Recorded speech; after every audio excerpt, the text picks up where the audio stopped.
The chamber is open and full of whispers. The marble lobby of Gringotts gleams under enchanted chandeliers. Wizards in robes conduct business at long counters staffed by goblins. The sound of quills scratching parchment, coins clinking, and low conversations fills the air. Harry Potter enters with Rubeus Hagrid. Harry is 11 years old, small for his age, messy black hair, round glasses, wearing Dudley Dursley's oversized cast-offs, jeans bunched at the ankles, a gray t-shirt hanging loose. His eyes are wide, taking in everything. This is his first time in the magical world beyond the leaky cauldron. Hagrid leads him toward a goblin teller. "Right then, Harry, we're here to access your vault. Your parents left you gold. Quite a bit of it." Harry barely hears him. He's staring at the goblin guards flanking the entrance, at the enchanted scales weighing gold automatically, at witches levitating their coin pouches with casual flicks of their wands. Near the far wall, the Granger family waits. Dr. David Granger and Dr. Monica Granger, both muggles, stand nervously beside their daughter. They're dressed in normal clothes, business casual, out of place among the robes.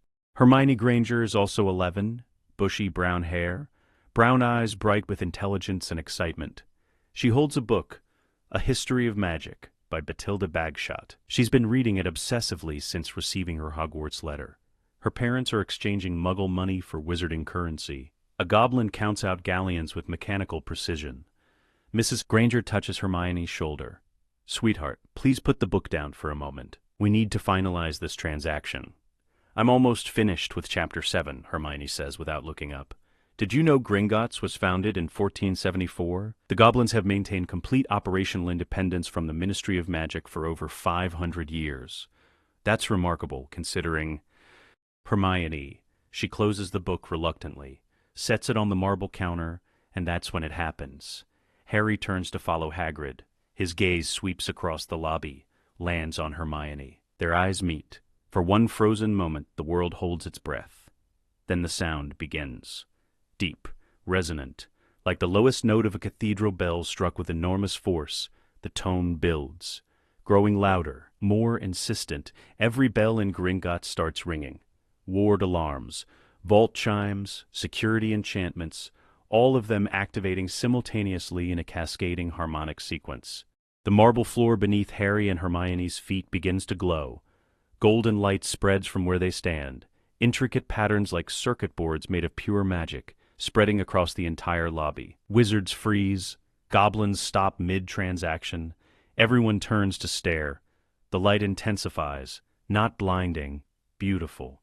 Like sunrise concentrated into a single point. The glow surrounds Harry and Hermione, rising from the floor to envelop them both. Hagrid stumbles backward. "What in Merlin's name?" The harmonic cascade reaches its peak. Every magical object in the bank vibrates in perfect synchronization. The chandeliers swing, the scales tip wildly. Ink bottles rattle on desks. Then, exactly 11 seconds after it began, the sound stops. The light fades like morning mist burning away. Silence. Absolute. Profound. Harry and Hermione stand in the center of the lobby. Both slightly dazed, both feeling something fundamental has shifted inside them. Grifhook, the goblin who is escorting Hagrid, makes a sound like a strangled gasp. Then he does something no goblin has done for a wizard in living memory. He drops to one knee, his head bows, his long fingers spread flat against the marble floor. He speaks one word in gobbledygook. The language is harsh, guttural, but the tone is reverent. Zangaroth Kai. Within seconds, every goblin in the lobby is genuflecting. Dozens of them, all facing Harry and Hermione. Mrs. Granger makes a frightened sound. "What's happening, Hermione? Come here." "Stay back," a commanding voice cuts through the confusion. A goblin enters from a corridor behind the teller stations. He's ancient, face lined with centuries, wearing ceremonial armor, bronze plates etched with runes, a chain of office around his neck bearing the seal of Gringotts. This is Ragnuk, chief of the Gringotts Council. He walks directly to Harry and Hermione. The crowd parts before him. Ragnuk stops 3 paces away, studies them with black eyes that have seen empires rise and fall. He speaks in heavily accented English. Formal. Archaic. "High sovereigns of the Avalon Compact, the Goblin Nation recognizes your ascension. We have kept the vaults and treaties in trust these 1,000 years. We now return them to their rightful lords. Ragnarok, what are ye? These are children, Harry Potter and a Muggle-born girl. There's been some mistake, half-giant. Ragnarok doesn't look away from Harry and Hermione. The sovereign pulse cannot be faked, cannot be triggered by accident. These two carry the blood of Pendragon and Emrys. They are what they are. Harry finds his voice. It comes out steadier than he feels. What does this mean? What are we? Ragnarok's expression softens fractionally. You are the heirs to a throne that predates the Ministry, predates Hogwarts itself. You are the rightful rulers of magical Britain. He gestures toward the corridor. Please, follow me. There is much you must know, much you must claim. Hermione's analytical mind is already racing, connecting dots from everything she's read. The Pendragon Compact, Arthur's treaties with the magical beings. You're saying, I am saying, Ragnarok interrupts gently, that you are the first true sovereigns to walk these halls in 941 years. And we have been waiting. Gringotts, private chamber, deep below the bank, 11 a.m. The chamber is ancient, older than the bank above it. The walls are carved from living rock, no bricks, just stone shaped by magic into smooth surfaces. A massive table dominates the center, made of black basalt, inscribed with runes that glow faintly in the dim light. On the table, scrolls, dozens of them. Some are yellowed with age, some are bound in leather. All emanate faint magical signatures. Harry and Hermione sit on one side of the table. Their guardians stand behind them, Hagrid behind Harry, the Grangers behind Hermione, all looking deeply uncomfortable. Ragnarok sits across from them. Two other goblins flank him. One holds a ledger, the other carries a wooden box. Before we proceed, Ragnarok says, you must understand what occurred in the lobby. The sovereign pulse is a magical phenomenon that has not manifested in Britain since the year 1050. It occurs when the bloodlines of Pendragon and Emrys come into proximity after long separation, and when both bearers are of age to claim their inheritance. My parents are dentists. I have no magical ancestry. You believe you are Muggle-born, Ragnarok corrects. But our records, goblin records which are more comprehensive than wizarding genealogies, tell a different story. The goblin with the ledger opens it, reads aloud in English, Hermione Jean Granger, born September 19th, 1979, to David and Monica Granger, maternal grandmother, Elizabeth Wilkins, maternal great-grandmother, Hector Dagworth Granger's granddaughter, Margaret Dagworth. Hermione's eyes widen. Hector Dagworth Granger. He was a famous potioneer. I read about him in... He was also, Ragnarok continues, a seventh-generation descendant of Myrddin Emrys. You know him by his anglicized name, Merlin. The silence is deafening. Mrs. Granger's voice is faint. That's impossible. We're not magical. Neither of us. Magic can lie dormant for generations, Ragnarok explains. Particularly the Emrys line, which carried powerful but recessive traits. Your daughter's magical awakening at age 11 was not random chance. It was her bloodline reasserting itself. He turns to Harry. And you, Mr. Potter. Your connection is more direct.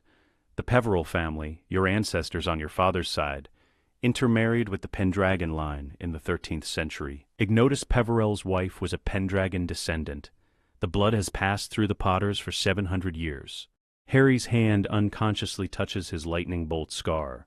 My parents, did they know? When Arthur Pendragon disappeared in the year 542, what Muggles call his return to Avalon, the Pendragon line fragmented. Some believed the bloodline extinct. Others knew it survived in hidden branches, waiting. Ragnarok pulls a scroll from the pile, unrolls it carefully. The parchment is ancient, the ink is faded but still legible. At the bottom, 4 signatures, 4 wax seals. The Magica Charta, Ragnarok announces. Signed in the year 520 by Arthur Pendragon, Myrddin Emrys and representatives of the Goblin clans, Centaur herds, and Mer kingdoms. The Pendragon line holds sovereign authority over the magical territories of Britain. This authority is recognized by all magical beings who call these lands home. In exchange for protection and just governance, we pledge loyalty and service. This compact is binding upon all signatories and their descendants in perpetuity. Hermione absorbs this. In perpetuity means forever, which means Ragnarok finishes, that when the Ministry of Magic was founded in 1707, it did so without legitimate authority. The Wizards' Council, before it operated under the assumption that the Pendragon line had ended. But assumption is not law, and Goblin law, which predates Wizarding law, recognizes blood right above all else. Harry's mind is reeling. So we're, what? Kings? Queens? Sovereigns, Ragno corrects. Britain has not had a monarchy in the Muggle sense for centuries. But magical sovereignty is different. It is not merely political authority. It is magical authority, the right to command the very foundations of magic in this land. The goblin with the wooden box steps forward, opens it. Inside, 2 rings. One is gold, set with a ruby carved into the shape of a lion, the Pendragon's signet. The other is silver, set with a sapphire carved into the shape of an eagle, the Emry's signet. These rings are more than symbols, Ragnarok says. They are magical artifacts. They allow the sovereigns to enforce oaths, to command magical contracts, to impose their will upon the magical framework itself. He pushes the box toward them, but before you claim them, you must understand the weight of what you are accepting. You are 11 years old. The burden of sovereignty is immense. Once you take these rings, your lives change irrevocably. Harry and Hermione look at each other. A conversation passes between them without words. 2 children who have never met before this moment, but who somehow understand each other perfectly. Hermione speaks first. What happens if we refuse? The rings return to the vaults. The compact remains dormant. Magic continues as it has for the past 900 years, governed by institutions that have no true authority, but which hold power through inertia. And if we accept, you claim your inheritance, you gain power beyond anything modern wizards can achieve, but you also gain responsibility, duty, the obligation to serve magic itself, not merely to wield it.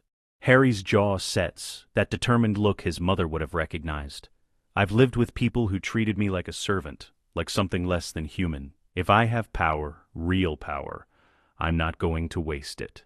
Hermione nods slowly. And I've spent my whole life being called bossy, being told I'm too smart, too intense, too much. If this is real, if we can actually change things, then refusing would be cowardice. Harry reaches for the gold. The moment their fingers touch the metal, the rings resize, shrinking to fit 11-year-old hands perfectly, and the chamber pulses. Golden light explodes from the rings. Not painful. Warm, like sunlight concentrated. Harry feels it, a connection forming, not just to the ring, but to something deeper, beneath the stone, beneath Gringotts, beneath London itself. The ley lines, he can sense them, like underground rivers of pure magic, flowing, converging, branching, a vast network that covers all of Britain. Hermione gasps, she feels it too, the earth itself speaking to her, not in words, in sensations, in knowledge that simply appears in her mind. She knows, suddenly, the exact composition of the stone walls. She can feel the metal in the goblin armor. She can sense every living thing in the bank above them, not their thoughts, but their presence, their life force. The light fades. They sit there, breathing hard, changed. Ragnarok bows his head. It is done. You are sovereigns, and the world will never be the same. Gringotts, lobby, 12:30 p.m. Harry and Hermione emerge from the depths. Their guardians trail behind, still processing. Hagrid is muttering to himself, not going to believe a word of it. Mrs. Granger grips her husband's hand tightly. We need to take Hermione home. This is too much. She's 11. Mum, Hermione's voice is different, calmer, more certain. I can't go home. Not in the way you mean. Everything's changed. You're still our daughter. I am. And I love you. But I'm also a sovereign now. That's not something I can just ignore or put off until I'm older. Harry turns to Hagrid. I need to talk to my aunt and uncle. Hagrid blinks. What? Why? Number 4, Privet Drive. 3 p.m., the Dursleys' living room. Immaculate, beige carpet, floral sofa, everything aggressively normal. Vernon Dursley sits in his armchair, face purple with rage. Petunia stands behind him, thin-lipped and trembling. Dudley cowers on the stairs, peeking through the banister. Hagrid looms in the doorway, too large for the space, radiating barely contained anger. Harry stands in the center of the room, wearing the Pendragon's signet ring, looking small but unafraid. Ragnarok stands beside him, A goblin in a muggle suburban home is surreal enough. A goblin in ceremonial armor is downright alien. Vernon sputters. I don't care what you think you are, what that freak bank says. The boy stays here. We have custody. Legal custody. You have custody granted by muggle courts, which have no jurisdiction over magical matters, and certainly no authority over a sovereign of the magical realm. A freak. We took him in out of charity. You locked me in a cupboard, Harry says quietly. You made me cook your meals. You punished me for things Dudley did. You told me I was worthless. Petunia's face goes white. I'm not angry, Harry continues. I'm here to end this arrangement, formally, legally. He nods to Ragnarok. The goblin pulls a scroll from his robes, unrolls it. The parchment glows faintly. By the authority of the Magica Charta and the rights of sovereign claim, I hereby declare Vernon and Petunia Dursley are removed as guardians of Harry James Potter. All Muggle custody arrangements are void. All obligations are dissolved. Vernon stands. You can't just 1,000 galleons, that's about 5,000 pounds. Enough to replace the cupboard I lived in with a proper guest room. Enough to pay for Dudley's school. Enough to never claim you were cheated. He pulls a small pouch from his pocket, tosses it onto the coffee table. It lands with a heavy thunk. Gold coins visible through the opening. Take it, and understand, I'm never coming back. If you try to contact me, if you try to claim any authority over me, the goblins will enforce magical barriers. You won't be able to reach me. You won't even be able to speak my name without discomfort. Petunia makes a small sound, part relief, part something like grief. Vernon grabs the pouch. Fine. Take your freakishness somewhere else. We're well rid of you. Harry nods once, turns, walks out. He doesn't look back. Hermione's conversation, Granger home, same afternoon. The Granger home is warm. Lived in, bookshelves line the walls, family photos everywhere.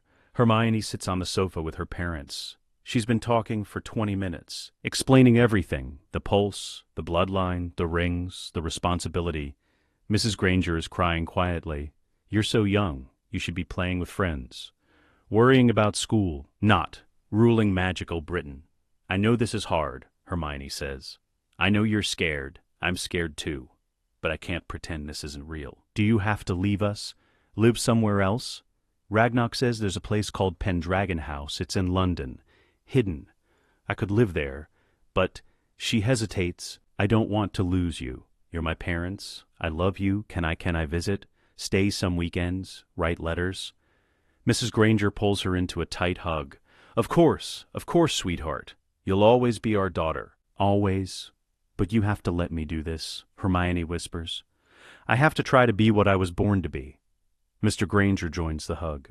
Then we'll support you. Even if we don't understand it all. Even if it terrifies us, we'll support you. They sit together, a family adjusting to the impossible. Pendragon House, hidden London, evening Pendragon House, exists in a pocket dimension, accessible only through a hidden entrance in a muggle alley off Charing Cross Road. Ragnarok leads Harry and Hermione through the threshold. One moment they're in a dingy alley, the next they're standing before a castle. Not Hogwarts-sized, but still massive. Gray stone walls, towers reaching toward an artificially lit sky. The pocket dimension has its own sun equivalent. Gardens sprawling around the main structure. This is yours, Ragnarok says simply. Built in the year 500 by Arthur Pendragon and Merlin Emeries, maintained by goblin stewards for 15 centuries. Waiting for you. It's been empty for 900 years. Not empty. Preserved. Every room cleaned.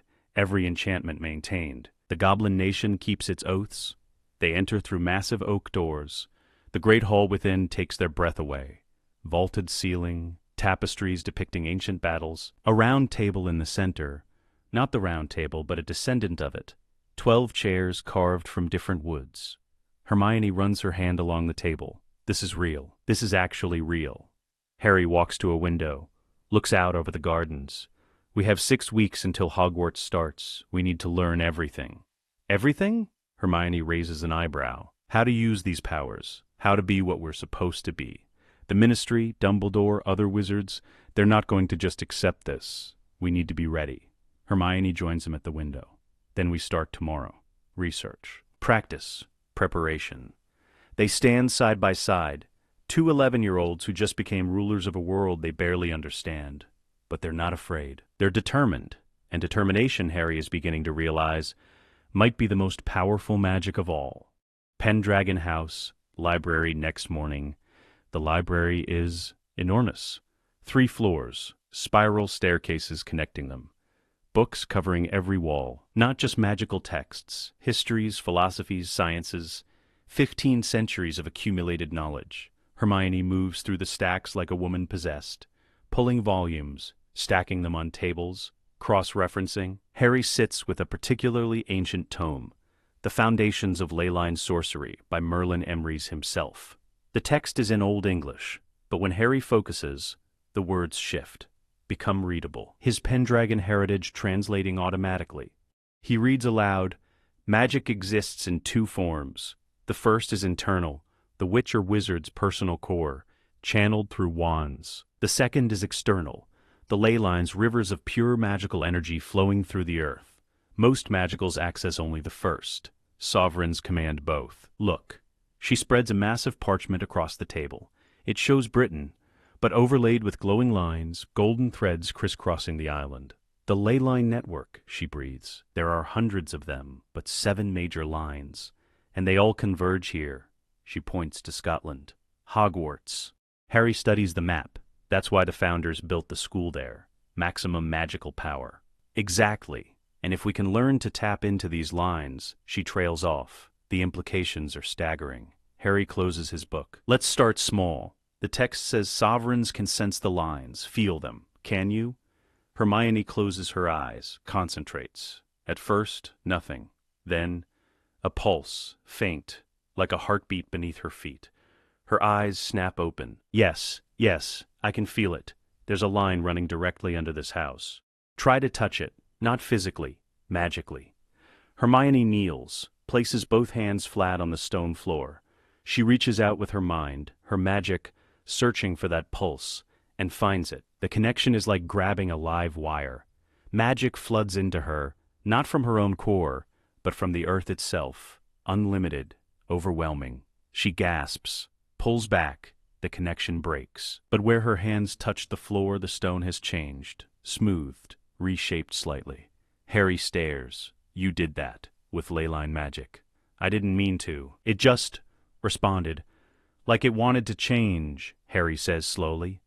"This is what sovereign sorcery means. Not just bigger spells. Different magic entirely." They spend the next 3 hours experimenting. Harry discovers he can call lightning. Not the stunning spell, actual lightning. Small arcs at first, then larger. By afternoon, he can make electricity dance between his fingertips. Hermione practices earth-shaping. She starts with pebbles, reshaping them into different forms. Then bricks, then part of the garden wall. By evening, she can cause stone to ripple like water under her touch. They're exhausted by nightfall, but exhilarated. 6 weeks, Hermione says as they collapse in armchairs by the library fire. "We have 6 weeks to master abilities most wizards don't know exist. Then we'll use every day," Harry replies. Outside, the artificial sun sets over Pendragon House. Inside, 2 sovereigns begin their education. Montage, August 1991, 6 weeks of training. The next 6 weeks blur together. Week 1. Basics. Harry learns to channel lightning without burning himself. The first few attempts leave scorch marks on his hands. Painful, but not serious. By day 7, the lightning flows smoothly, controlled. Hermione maps every ley line in a 50-mile radius. She creates a 3-dimensional model in the library, threads of golden light suspended in air, showing the network's structure. Beautiful and functional. Week 2, Truth Sight. They discover this ability by accident. Ragnarok visits to check their progress. He tells them about goblin politics. Harry asks a question. Ragnarok's answer feels off. Hermione focuses on him, really looks, and for a moment she sees it. A faint shadow around his words, like smoke. "You're lying," she says, surprised. Not maliciously, but that's not the whole truth. Truth sight. Already? He explains sovereigns can see through deception. Lies create visible distortions. Illusions fail. Even Polyjuice Potion becomes transparent under sustained scrutiny. They practice on each other, taking turns telling truths and lies, learning to spot the difference. By week's end, they can detect falsehood instantly. Week 3 Life Sense. Hermione discovers this while practicing earth shaping. She's reshaping a garden wall when she feels something else. Movement, warmth, life. A bird nested in the wall. She senses its heartbeat. Its fear as the stone shifts. She stops immediately, carefully creates a new opening for the nest. That evening she tells Harry they experiment. By focusing through the ley lines, they can sense every living thing nearby. Not thoughts, not emotions exactly, but presence, life force, intent. Harry describes it as feeling someone's shape in the dark. You know they're there, you can tell if they're calm or agitated, but you can't read their mind. It's an incredible advantage. They'll always know who's approaching, who's hiding, who's dangerous. Week 4, combat practice. They spar in the gardens, not with wands, with sovereign sorcery. Harry calls lightning, Hermione raises stone walls to block it. He redirects the electricity. She creates pit traps. He leaps using enhanced speed, another discovered ability, channeling ley line energy through muscles for brief bursts of superhuman movement. They're not trying to hurt each other, but they push hard. By the end of week 4, they can fight in perfect synchronization. Harry attacks, Hermione defends, then they switch. A deadly dance. Week 5, the staves. They realize wands feel wrong. Hermione tries to practice a simple levitation charm. Her wand barely responds, like trying to pour the ocean through a straw. We need different tools, she says. Wands are designed to channel personal magic. We're channeling ley line magic. It's too much. Harry remembers something from Merlin's writings. Staves. Ancient sorcerers used staves, not to channel magic, but to focus will. Harry finds an oak tree struck by lightning years ago. Still alive, thriving even. The wood is naturally conductive. He asks the tree for a branch. Asking feels right. Sovereigns don't take without permission. The tree yields. A 5-foot branch detaches cleanly. Hermione locates a rowan tree growing directly above a ley line junction. The roots have absorbed earth magic for decades. She takes a branch. The tree agrees. Back at the house, they carve. Not with knives. With magic, Harry uses lightning to etch runes into the oak. Ancient symbols for authority, protection, justice. Hermione shapes the rowan with earth magic. The wood bends and smooths under her touch. They set crystals at the top. Harry finds a quartz struck by lightning. It holds electrical charge naturally. Hermione uses a perfectly clear diamond. It refracts magical energy. The finished staves are 5 feet tall, topped with crystals, inscribed with their names in runes. When Harry holds his staff, lightning arcs between the wood and the crystal, a circuit of power. When Hermione holds hers, the stone beneath her feet pulses in rhythm with her heartbeat. These are right, Harry says. These fit. Week 6, legal research. The final week isn't about magic. It's about law. They read the Pendragon Compact. Every clause, every provision. They study ministry structure. Who holds what position, how laws are passed. Where corruption might hide, they review Hogwarts governance, the Board of Governors, the headmaster's authority, the house system. Hermione compiles a list. Immediate threats and necessary actions. Top of the list, Lucius Malfoy. He bought his board position through bribes, she says. That's documented in the Goblin records. He's a former Death Eater who claimed Imperius to avoid prison. He represents everything wrong with the current system. Make it clear we're serious. They prepare a formal declaration. Hermione drafts it. Harry reviews. They revise together. By August 31st, they're ready. Ready to claim their authority publicly. Ready to change the wizarding world. Diagon Alley is crowded. Students buying school supplies. Parents arguing about prices. Owls hooting from the Elops Owl Emporium. A raised platform has been erected in the square near Gringotts. Stone, solid. Carved with the Pendragon lion and the Emrys eagle. Goblins surround it. Not hostile, ceremonial. Guards of honor. At 9 a.m. sharp, Harry and Hermione emerge from Gringotts. They're wearing formal robes. Not Hogwarts black. Not house colors. Sovereign blue and gold. The robes are perfectly tailored. Deep blue fabric with gold embroidery. The Pendragon lion on Harry's chest. The Emrys eagle on Hermione's. Harry carries his lightning oak staff. Hermione carries her rowan diamond staff. They're 11 years old, but they move with purpose. Authority the crowd notices. Conversations stop. People turn to stare. Ragnarok steps onto the platform first. his voice magically amplified. Witches and wizards of Britain, the Goblin Nation has an announcement of historical significance. The crowd swells. Hundreds now. 11 days ago, the sovereign pulse manifested in Gringotts Bank, a magical phenomenon not witnessed in 941 years. It signaled the return of legitimate magical authority to Britain. Murmurs spread through the crowd. Today we formally present Harry James Potter, heir to the Pendragon line, and Hermione Jean Granger, heir to the Emrys line, the high sovereigns of magical Britain. Harry and Hermione step onto the platform. Gasps, whispers, confused muttering. A wizard near the front shouts, "That's ridiculous. Potter's just a boy, and the girl's Muggle-born." Hermione's voice rings out, clear, confident. "I am Muggle-raised, but not Muggle-born. My ancestry traces through Hector Dagworth Granger to Merlin Emrys himself. Goblin genealogical records prove it." Harry adds, "And I am Pendragon through the Peverell Potter line. This isn't a claim we're making lightly. We have documentation, magical proof." Ragnarok gestures. Goblins bring forth a table. On it, the ancient scrolls, the Magica Charta, the genealogies. "Any witch or wizard who doubts may examine these records," Ragnarok announces. Gringotts stakes its 1,000-year reputation on their authenticity.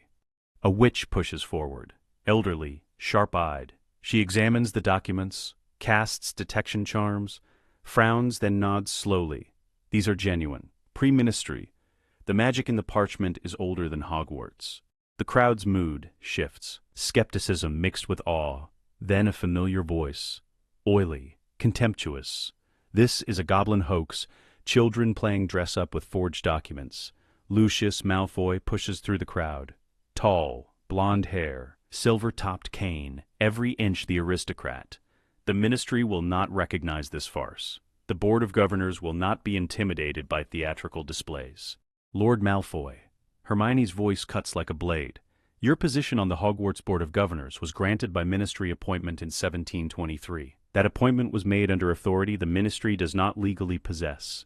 She raises her staff. The diamond atop it glows. "We hereby invoke Article 7 of the Pendragon Compact. All positions of authority granted without sovereign approval are subject to immediate review and revocation. Your board seat is void. Your vote is ended. Your influence is removed." The Emry signet ring on her finger flares with silver light.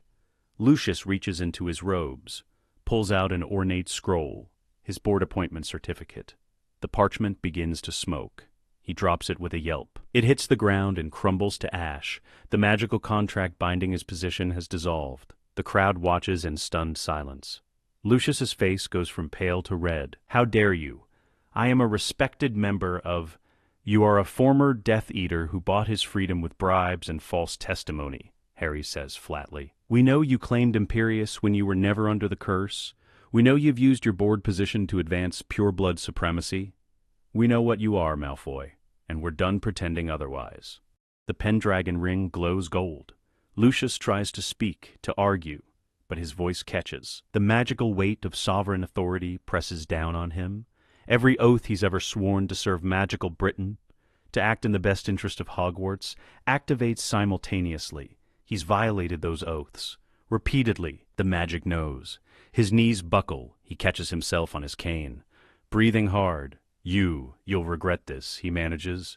"The ministry will—" "The choice is theirs. But make no mistake. We are not asking permission. We are exercising rights that predate every institution currently claiming power in magical Britain." She looks out at the crowd. "This isn't a coup. This is a restoration. For 900 years, Britain has been governed by entities with no legitimate claim to authority. That ends today." A moment of stillness. Then a voice from the crowd. "Prove it. Show us this sovereign magic you claim to have." Harry glances at Hermione. She nods. They don't need to speak. The sovereign bond between them carries intent as clearly as words. Harry plants his staff on the stone platform. Lightning answers. Not from the sky. From the earth. Golden electricity erupts from the ley line running beneath Diagon Alley. It spirals up through Harry's staff, through his body, and arcs into the air above the crowd. The lightning forms shapes, the Pendragon lion, roaring silently, made of pure electrical energy. Hermione taps her staff once. The cobblestones of Diagon Alley ripple, stone flowing like water, reshaping, Rising, a perfect replica of Hogwarts Castle forms in the square, 15 feet tall. Every tower, every wall, every window carved from the existing stone. The crowd stares, silent, awed. Then someone starts clapping. Others join, the applause builds. Not everyone, some look afraid, some angry. But enough to show that belief is beginning. Harry and Hermione let the magic fade. The lightning dissipates. The stone castle remains, a permanent monument. We leave for Hogwarts today, Harry announces. We will attend as students, but we are also sovereigns. We will not pretend otherwise. And we will begin the work of reforming magical Britain, starting with the institutions that have failed their duties. They step down from the platform. The crowd parts before them. Lucius Malfoy stands frozen, humiliated, stripped of power in front of hundreds of witnesses. As Harry and Hermione pass him, Hermione says quietly, "This is mercy, Malfoy. We could have charged you with your crimes, sent you to Azkaban. Instead, we're giving you a chance to be better than your choices. Don't waste it." They walk back into Gringotts. The crowd watches them go. The wizarding world has just changed, and everyone knows it. Somewhere in the crowd, unnoticed, an old man with a long silver beard and half-moon spectacles stands at the edge of the square. Albus Dumbledore has been watching the entire display. His expression is troubled, deeply troubled. He turns and walks away, robes swirling. He has 7 hours before the Hogwarts Express departs. 7 hours to decide how to handle the fact that his carefully laid plans for Harry Potter have just become infinitely more complicated. End of Part 1, 6,007 words. Arrival at Hogwarts Express journey, arrival at Hogwarts, the non-sorting, Dumbledore's first confrontation claiming the Sovereign's wing, and the Halloween troll incident resolution. The Scarlet steam engine sits waiting. Students and parents crowd the platform, trunks being loaded, owls hooting. Tearful goodbyes, Harry and Hermione walk through the barrier together. No guardians with them. They've already said their goodbyes. Brief visits to the Grangers, a final nod to Hagrid. They're self-sufficient now, emancipated under both magical and muggle law. The rings on their fingers prove it. Students notice them immediately. The sovereign robes are impossible to miss. Blue and gold among the sea of casual muggle clothes and black Hogwarts robes. Whispers spread like wildfire. That's Harry Potter, and the Granger girl, the one who claimed to be Merlin's heir. Did you see what they did in Diagon Alley? My dad was there. He said they made lightning out of nothing. Sovereigns. They're calling themselves sovereigns. Ron Weasley stands with his family near the train. 5 older brothers, his mother fussing over everyone, his father looking harried. Ron's eyes widen when he sees Harry and Hermione. Fred, George, look, that's them.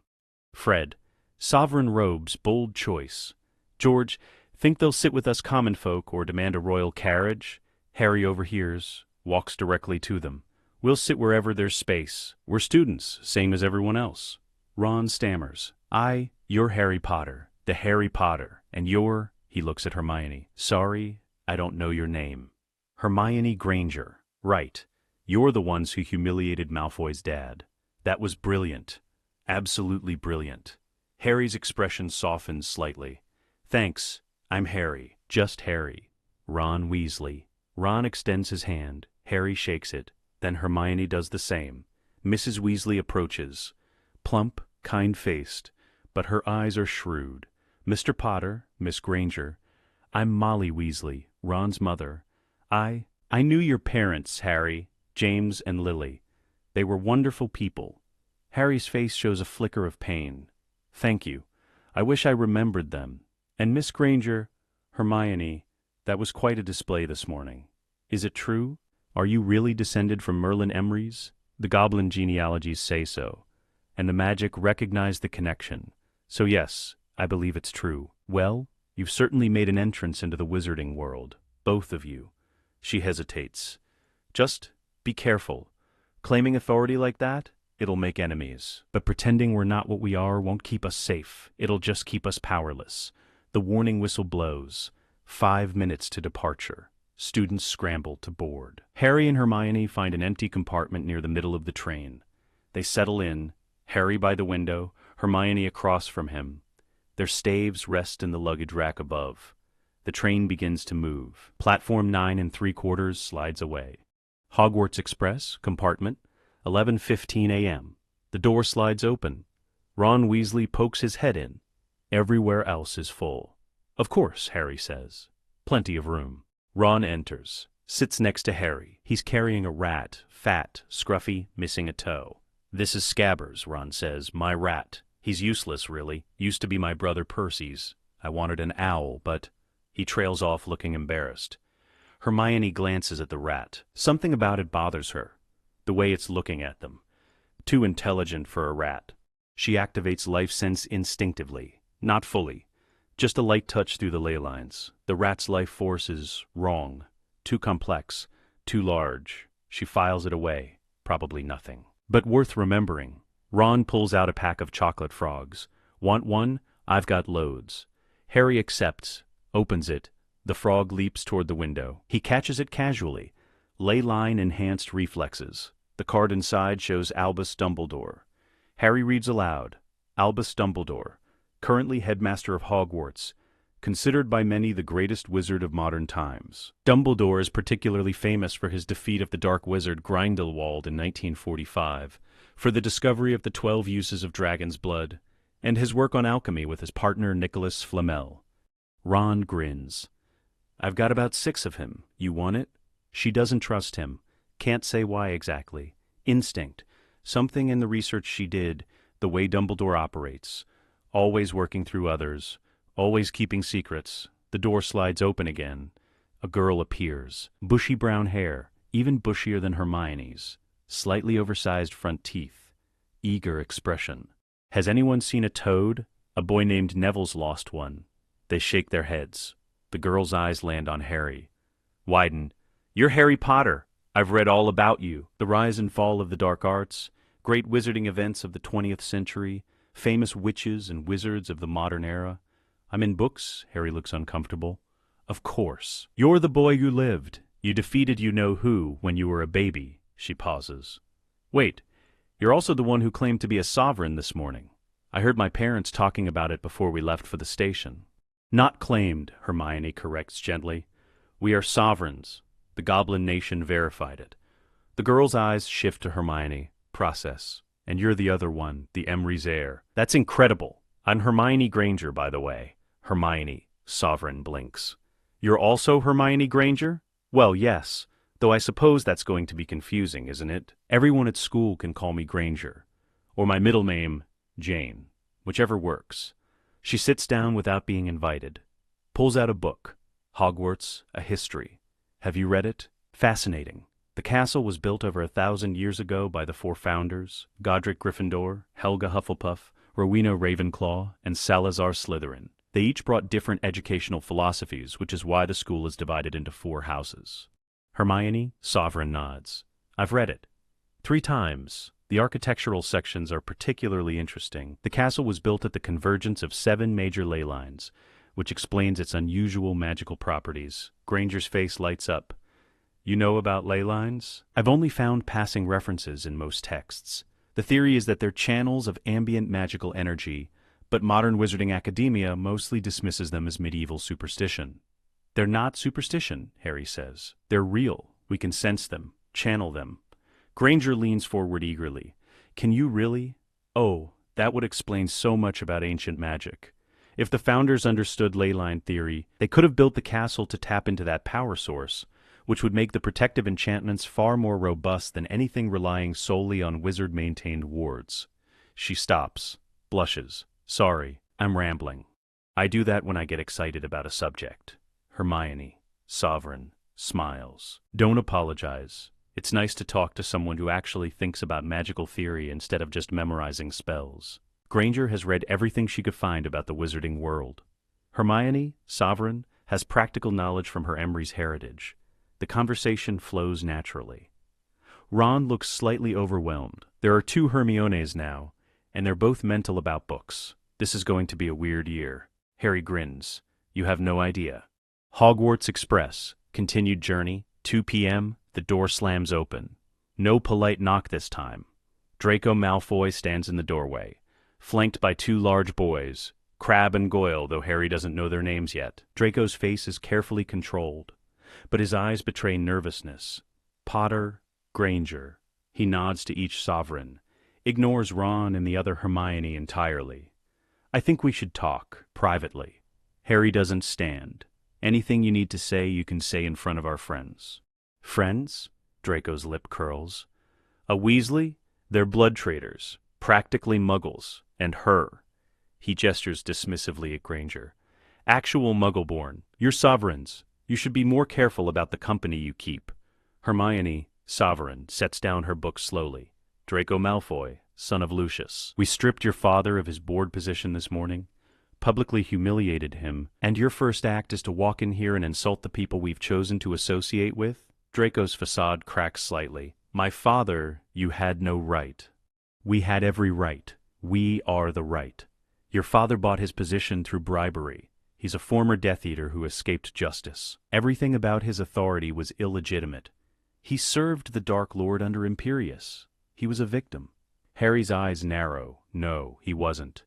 Truth sight sees through lies, Malfoy. Your father served Voldemort willingly. Enthusiastically, he enjoyed the power, the cruelty. Don't defend him. Draco goes pale. You can't prove that. But that's not your concern right now.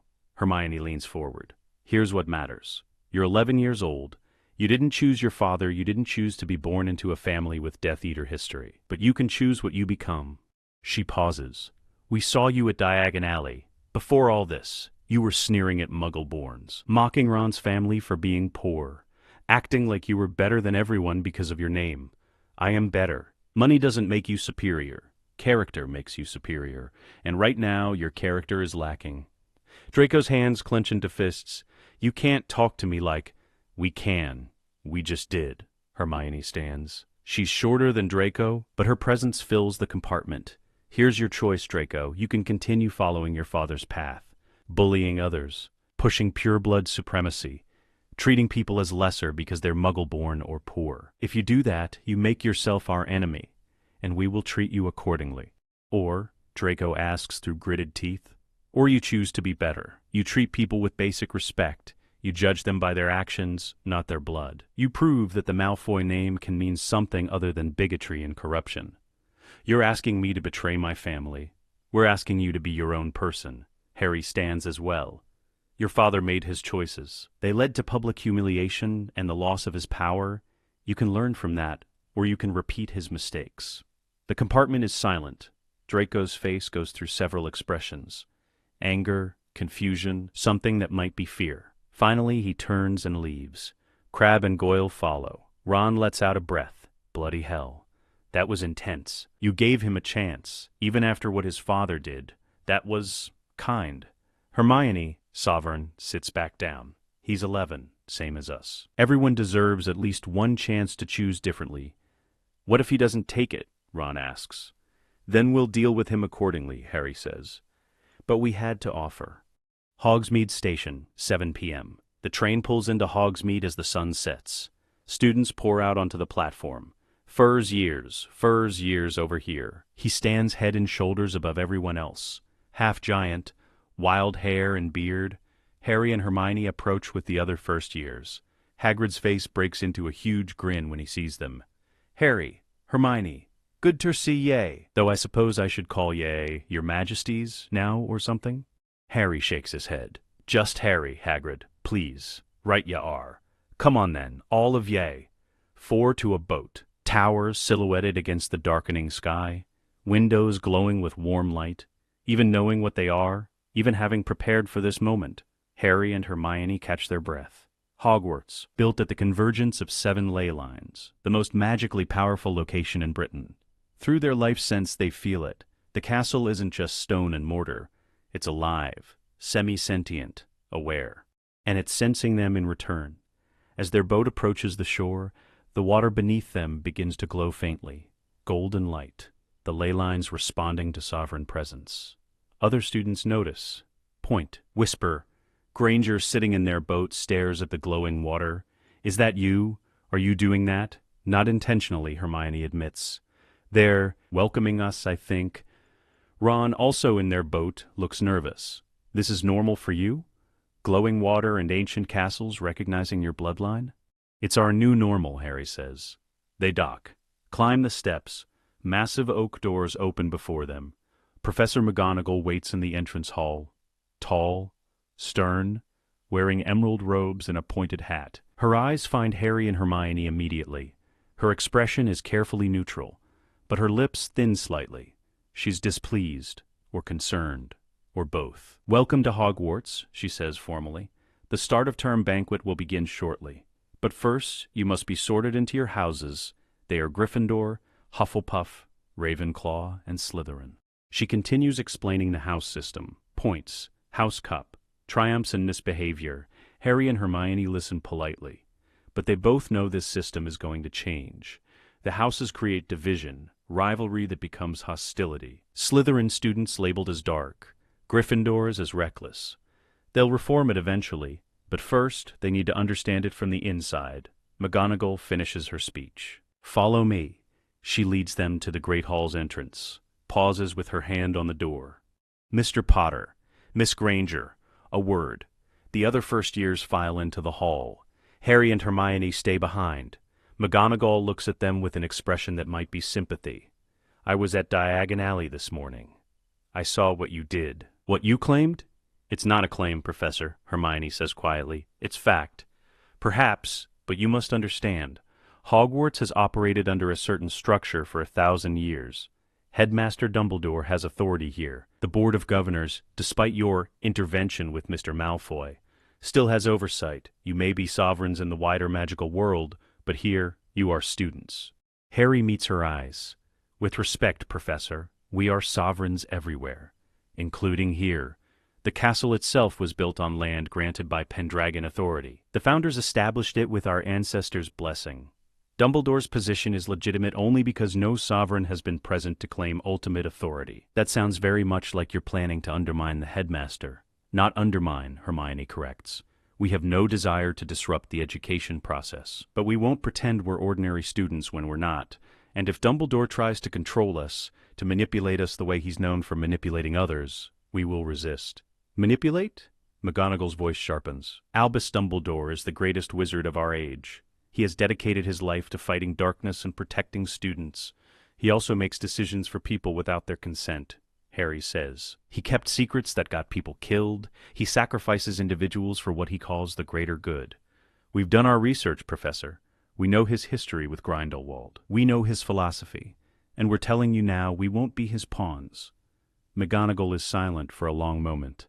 Then, "You're 11 years old, both of you. And you speak like you've lived lifetimes. We carry the memories of our bloodlines," Hermione says. "Pendragon and Emrys, we're 11, but we're also more than that." "This is going to be complicated." "Yes," Harry agrees, "but it's necessary." The Great Hall, the sorting, 7:30 p.m. The hall is breathtaking.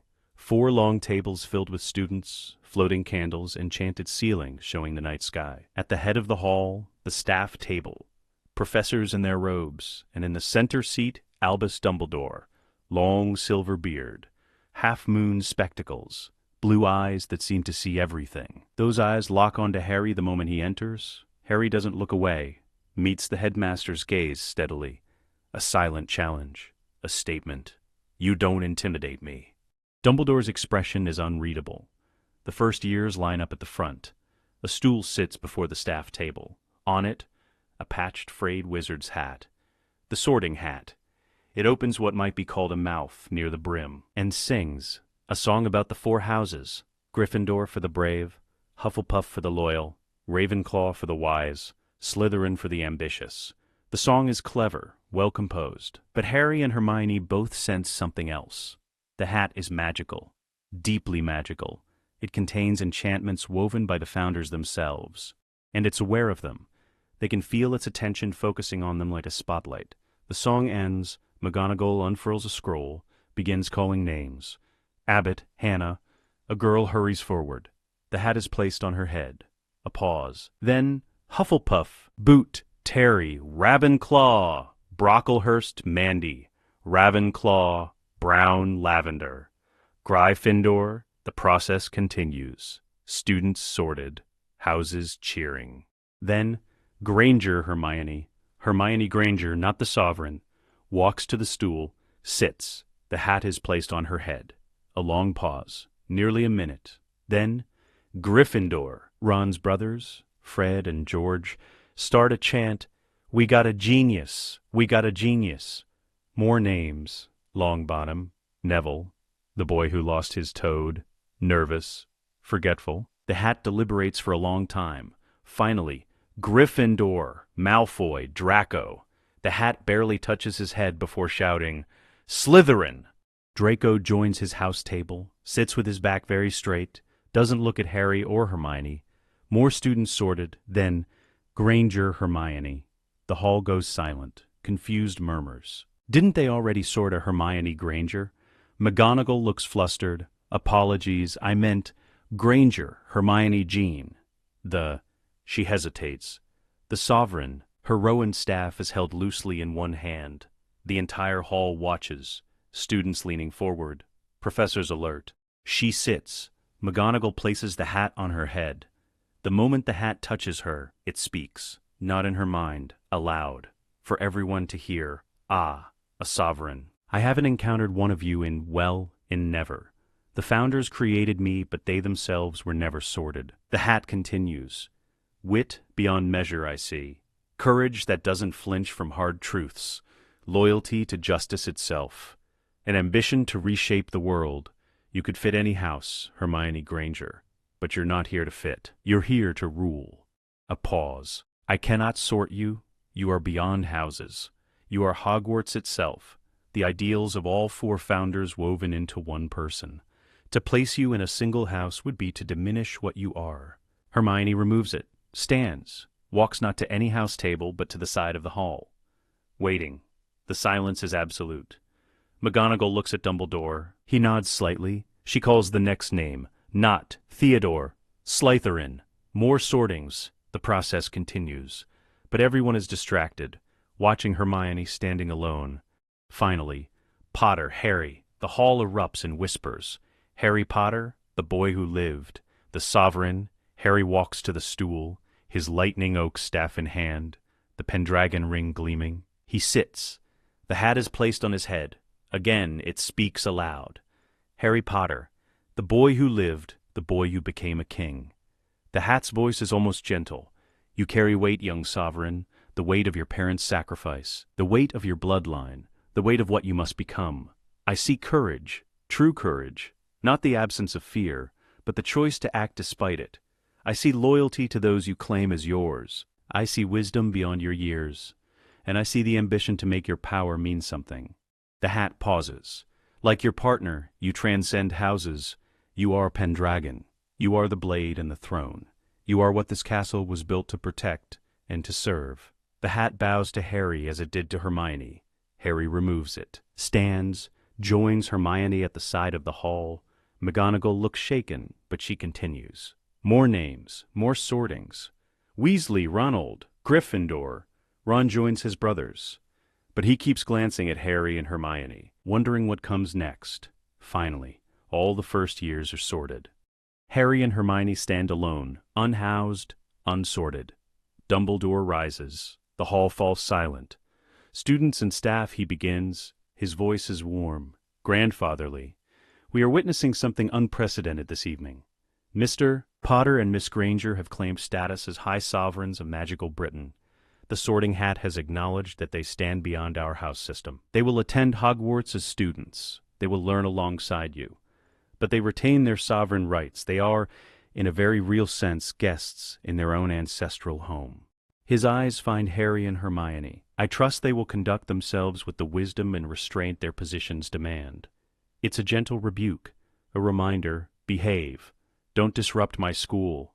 Harry speaks, his voice magically amplified, not by a wand, by leyline magic. Headmaster Dumbledore is correct. We're here to learn, to understand modern magical education, to experience what Hogwarts has become. Hermione adds, but we're also here to ensure the school lives up to its founding principles. Justice, knowledge, protection of all students regardless of blood status or house affiliation. Harry continues, we won't interfere with classes. We won't undermine legitimate authority.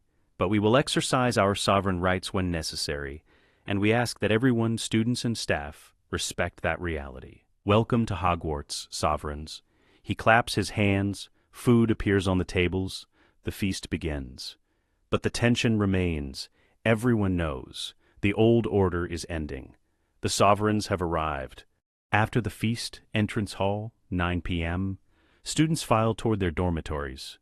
Prefects leading first years, Harry and Hermione, remain in the entrance hall, waiting. McGonagall approaches. Mr. Potter, Miss Granger, we need to arrange accommodations. Since you weren't sorted, you obviously can't stay in house dormitories. I've prepared guest quarters in, but that won't be necessary. We have our own quarters. You... what? She speaks, not aloud, but through the ley lines. A question directed at the castle itself. Where is the sovereign's wing? The castle answers. The stone wall ripples like water. A doorway appears. Old. Ancient. Carved with runes that predate modern English. The door swings open silently. Beyond, a corridor. Torches lighting automatically as the door opens. McGonagall stares. I've taught here for 40 years. I've never seen that door. It's been hidden, Harry explains, waiting for sovereigns to return. This is where Pendragon representatives stayed when visiting Hogwarts in the old days. They step through. McGonagall follows, too shocked to object. The corridor leads to a suite of rooms, a common area with comfortable furniture, a library, 2 separate bedrooms, one marked with the Pendragon lion, one with the Emery's eagle, a balcony overlooking the grounds. Everything is perfectly maintained, clean, as if the castle has been caring for these rooms for 1,000 years. Waiting, Hermione runs her hand along a bookshelf. This is perfect. McGonagall finds her voice. You can't just claim quarters without permission. Professor, Harry says gently, Hogwarts is our castle. These rooms are ours by right. We're not asking permission. We're informing you where we'll be staying. The headmaster can speak with us directly if he has concerns. McGonagall's lips thin. He will. Make no mistake. Harry and Hermione stand in their new home. We've made a statement, Hermione says quietly. Everyone knows now we're not going to follow normal rules. Good. Let them know. Harry walks to the balcony, opens the doors. Cool night air flows in. The grounds spread below. The forbidden forest, the black lake, Hagrid's hut with smoke curling from the chimney. This is where we begin, he says. Tomorrow classes start. We show them what sovereigns can do. Hermione joins him on the balcony. And if Dumbledore tries to stop us, then we remind him we're not his to control. And inside the stones beneath their feet, the ley lines pulse with approval. Hogwarts has its sovereigns back. The sovereigns enter the great hall for breakfast, still wearing their blue and gold robes, staves in hand. The entire hall watches. Conversations stop. 400 students and 40 professors turn to stare. Harry and Hermione walk calmly to nowhere specific. There's no sovereign table. The hat refused to sort them. Hermione makes a decision. We should sit with different houses, learn how each one operates. Gryffindor today? Agreed. They approach the Gryffindor table. Ron, Hermione Granger, and Neville are already seated, eating porridge and toast. Ron's eyes widen. You're sitting with us? Is that a problem? Harry asks mildly. No, of course not. It's just your sovereigns. I thought you'd want to sit at the staff table or something. We're students, Hermione says. Same as you. We just happen to also be rulers of magical Britain. Granger giggles nervously. When you put it like that, it sounds absurd. It is absurd, Harry agrees. But it's also true. They sit, serve themselves food. Normal. Ordinary, except for the stares and the whispers and the way students at other tables keep glancing over. At the staff table, Dumbledore watches, his expression thoughtful. Next to him, Professor Snape looks distinctly unpleased, his black eyes fixed on Harry with something like loathing. Hermione notices. Snape hates you. Harry follows her gaze. Yeah, I saw that last night too. Wonder why. Probably your father, Granger offers. She's already read about Harry's family history. James Potter was famous for being a bit of a bully at school, and Snape was one of his targets, punished for things my dad did before I was born. That's not fair, Neville says quietly. It's the first time he's spoken, you're not responsible for your father's mistakes. Harry glances at him. Neville Longbottom, forgetful, clumsy, clearly lacking confidence. But his words are kind, honest. Thanks, Neville. A barn owl drops the Daily Prophet in front of Harry. He unfolds it. The headline screams, "Boy who lived claims throne. Potter and Granger declare themselves high sovereigns." Ministry refuses to recognize children's authority. Below, a photo. Harry and Hermione on the platform in Diagon Alley, the stone castle replica visible in the background. The article is scathing, calls them delusional, suggests goblin manipulation, quotes ministry officials dismissing their claims as theatrical nonsense. Hermione reads over his shoulder. They're trying to delegitimize us before we can establish credibility. The ministry won't accept loss of power without a fight. He sets the paper aside. Let them write what they want. We'll prove ourselves through actions, not words. Transfiguration class, 9 a.m. First lesson, Transfiguration with Professor McGonagall. The Gryffindor and Ravenclaw first years file into the classroom. Desks arranged in rows. A cat sits on McGonagall's desk, watching them with intelligent eyes. Ron whispers to Harry, "Where's the professor?" Before Harry can answer, the cat leaps down, transforms mid-air, becomes Professor McGonagall, landing gracefully in human form. The class gasps, applauds. McGonagall's lips quirk in a tiny smile. "Thank you. Transfiguration is some of the most complex and dangerous magic you will learn at Hogwarts.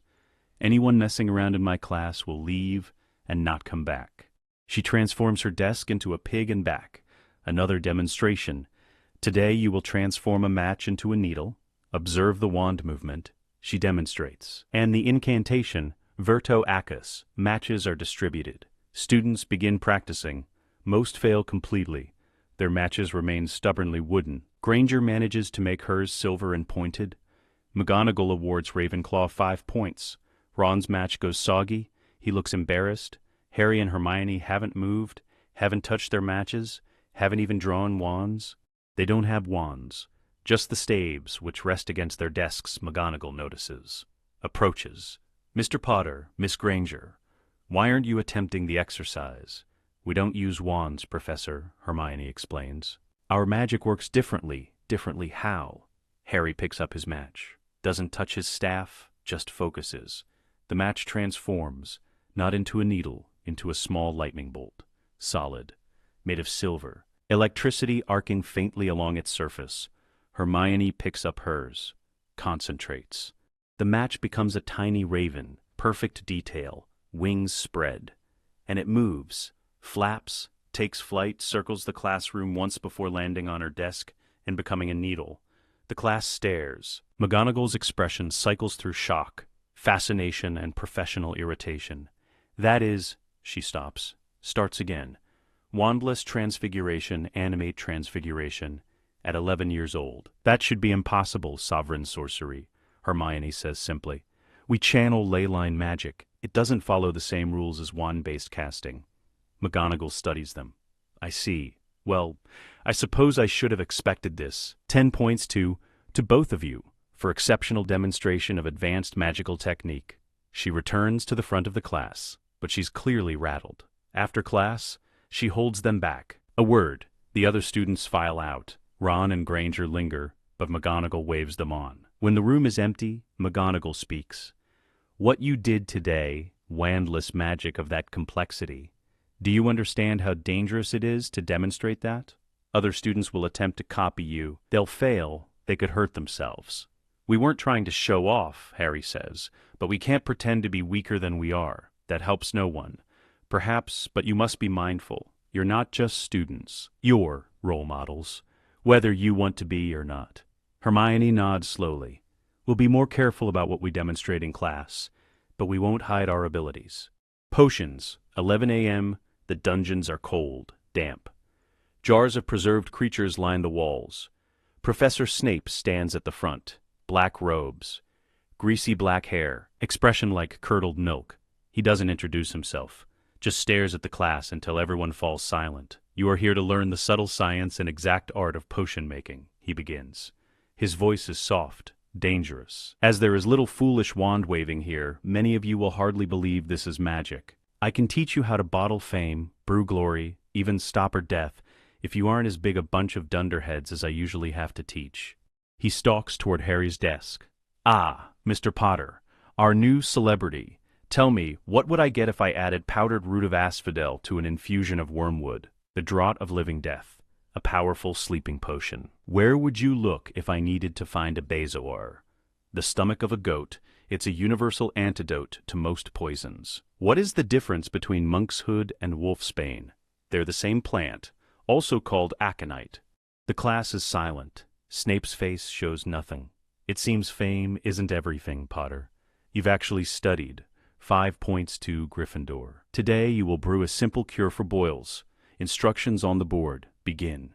The students work. Harry and Hermione follow the instructions precisely. They could use ley line magic to perfect the potion instantly. But McGonagall's words stick with them. They need to show they can learn.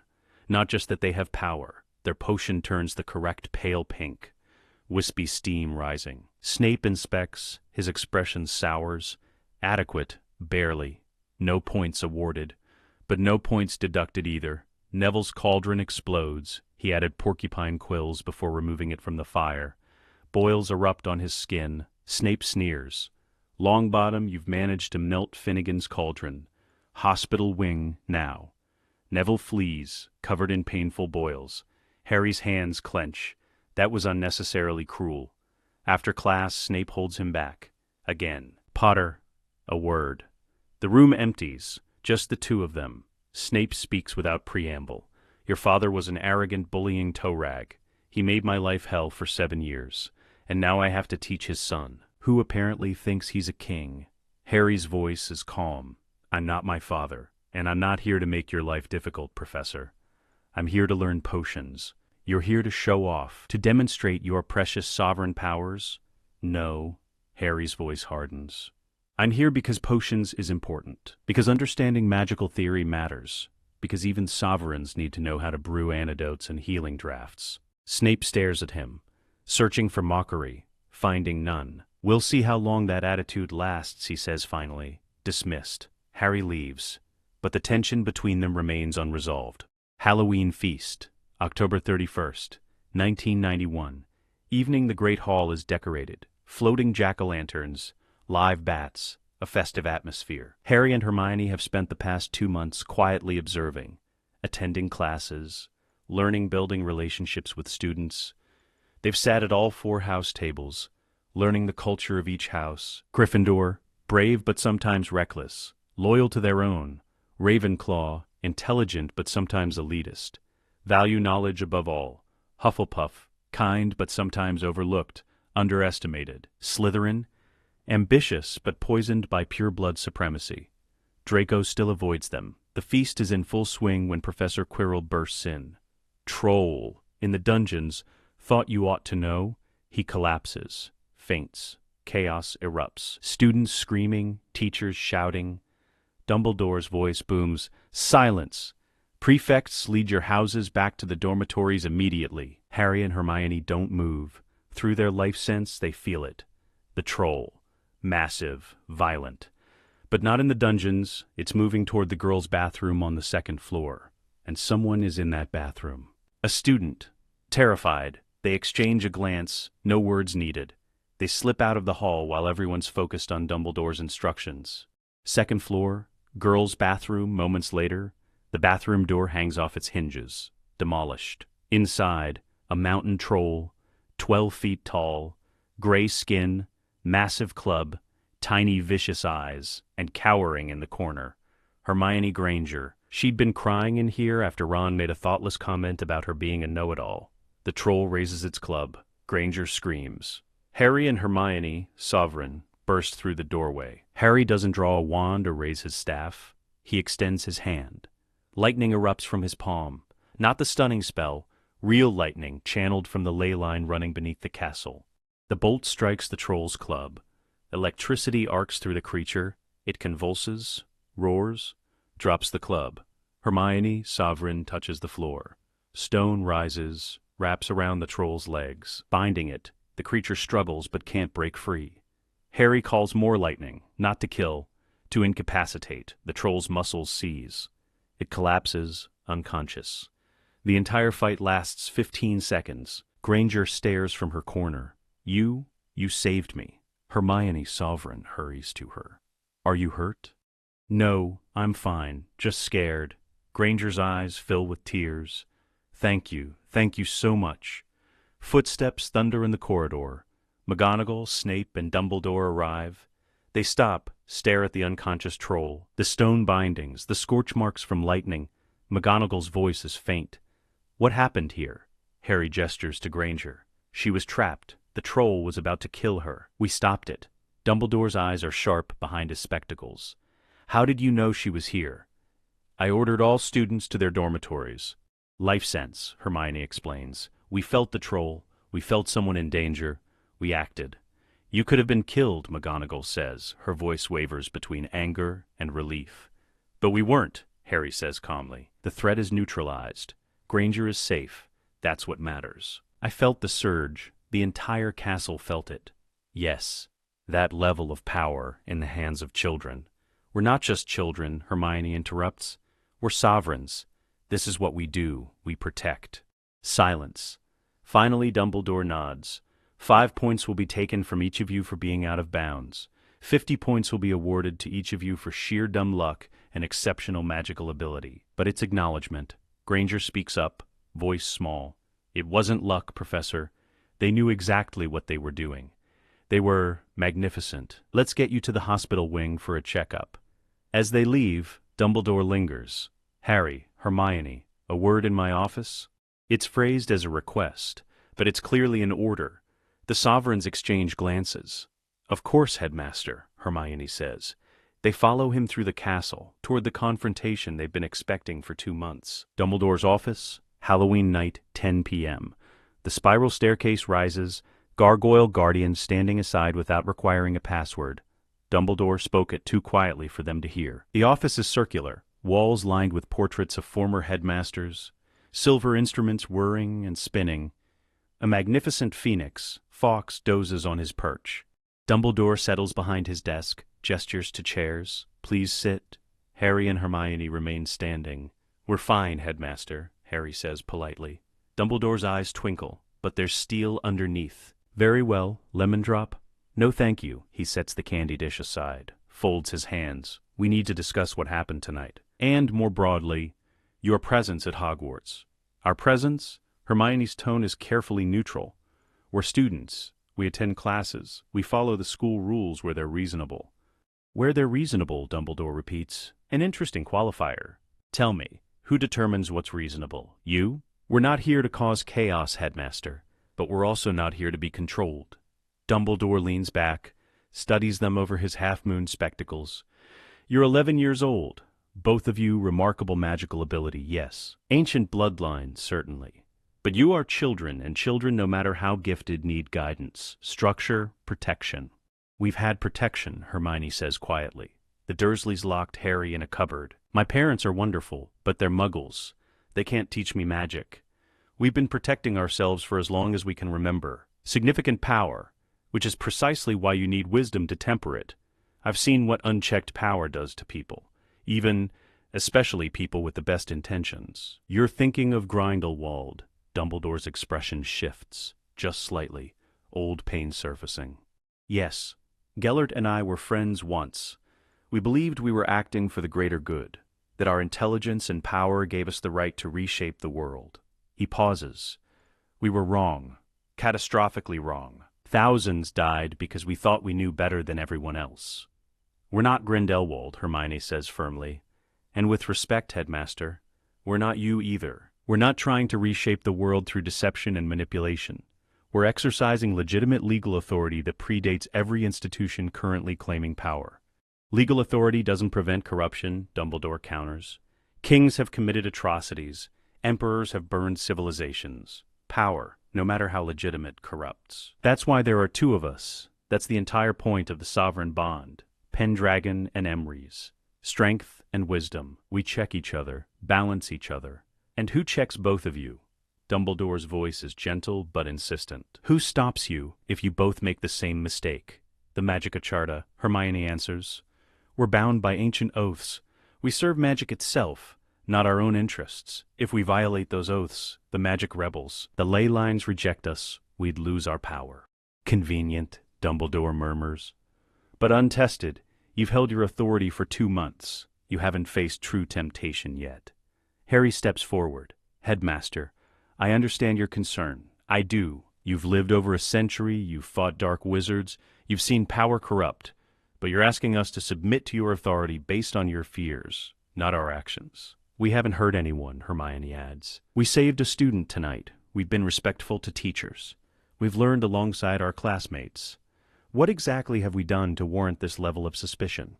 Dumbledore is silent for a long moment. Then, you terrify me. But because you're competent, because you have the power to reshape British magical society, and you're willing to use it. And I cannot control you, cannot guide you, cannot protect the world from you if you make the wrong choices. You're not supposed to control us, Harry says. We're not your pieces to move on a chessboard. We're not tools for your greater good. Dumbledore flinches. You've done research on me. You have a history of making decisions for others without their consent. We'd be foolish not to understand who we're dealing with. You're a good man who's made terrible choices in the name of good outcomes. You sacrifice individuals for the collective. You keep secrets that get people killed. You manipulate rather than trust.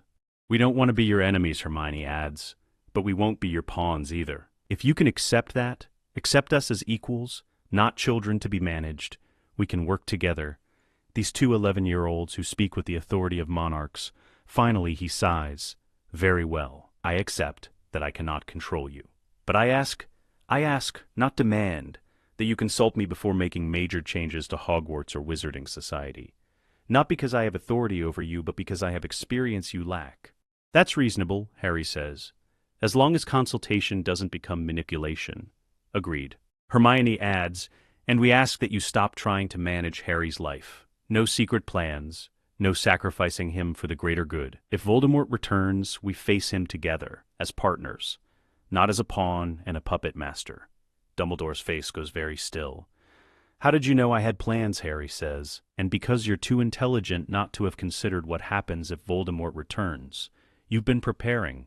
We just want to make sure those preparations don't involve my death. They don't, Dumbledore says quietly. Then, more honestly, they didn't. I was exploring options, some of which were unpleasant. Harry is a sovereign. He's protected by ley line magic that predates Voldemort's entire existence. If Tom Riddle returns, we'll handle him, together. I believe you might actually succeed. We will, Harry says. Now, if there's nothing else, we should return to our quarters. It's been a long day. One more thing, Dumbledore says. The Philosopher's Stone. It's currently being protected by enchantments I designed, with help from several professors. If you are truly sovereigns, if the castle recognizes you, those protections would be inadequate. You're worried we'll steal it. I'm worried someone will use you to steal it. Voldemort's spirit still exists somewhere. If he believes two children, even sovereign children, can access the stone, he might target you. If it makes you more comfortable, we can help strengthen the protections. Leyline wards are more robust than standard enchantments.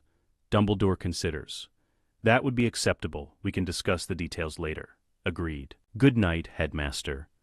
They leave, the door closes behind them. Dumbledore sits alone in his office. Fawkes wakes, trills a questioning note. I don't know, Fawkes, Dumbledore murmurs. I truly don't know if they're our salvation or our doom, but I know I cannot stop them, and perhaps that's for the best. The Phoenix sings. A note of hope. December 1991, Charms class, morning. 3 months into first year, Harry and Hermione have established themselves. They attend classes regularly. They're brilliant students, answering questions, completing assignments perfectly. But they don't use wands. They've been improvising channeling leyline magic directly. It works, but it's inefficient, like trying to drink from a fire hose. Professor Flitwick is teaching the levitation charm. Wingardium Leviosa, Hermione, sovereign, attempts it without a wand. Just focused will.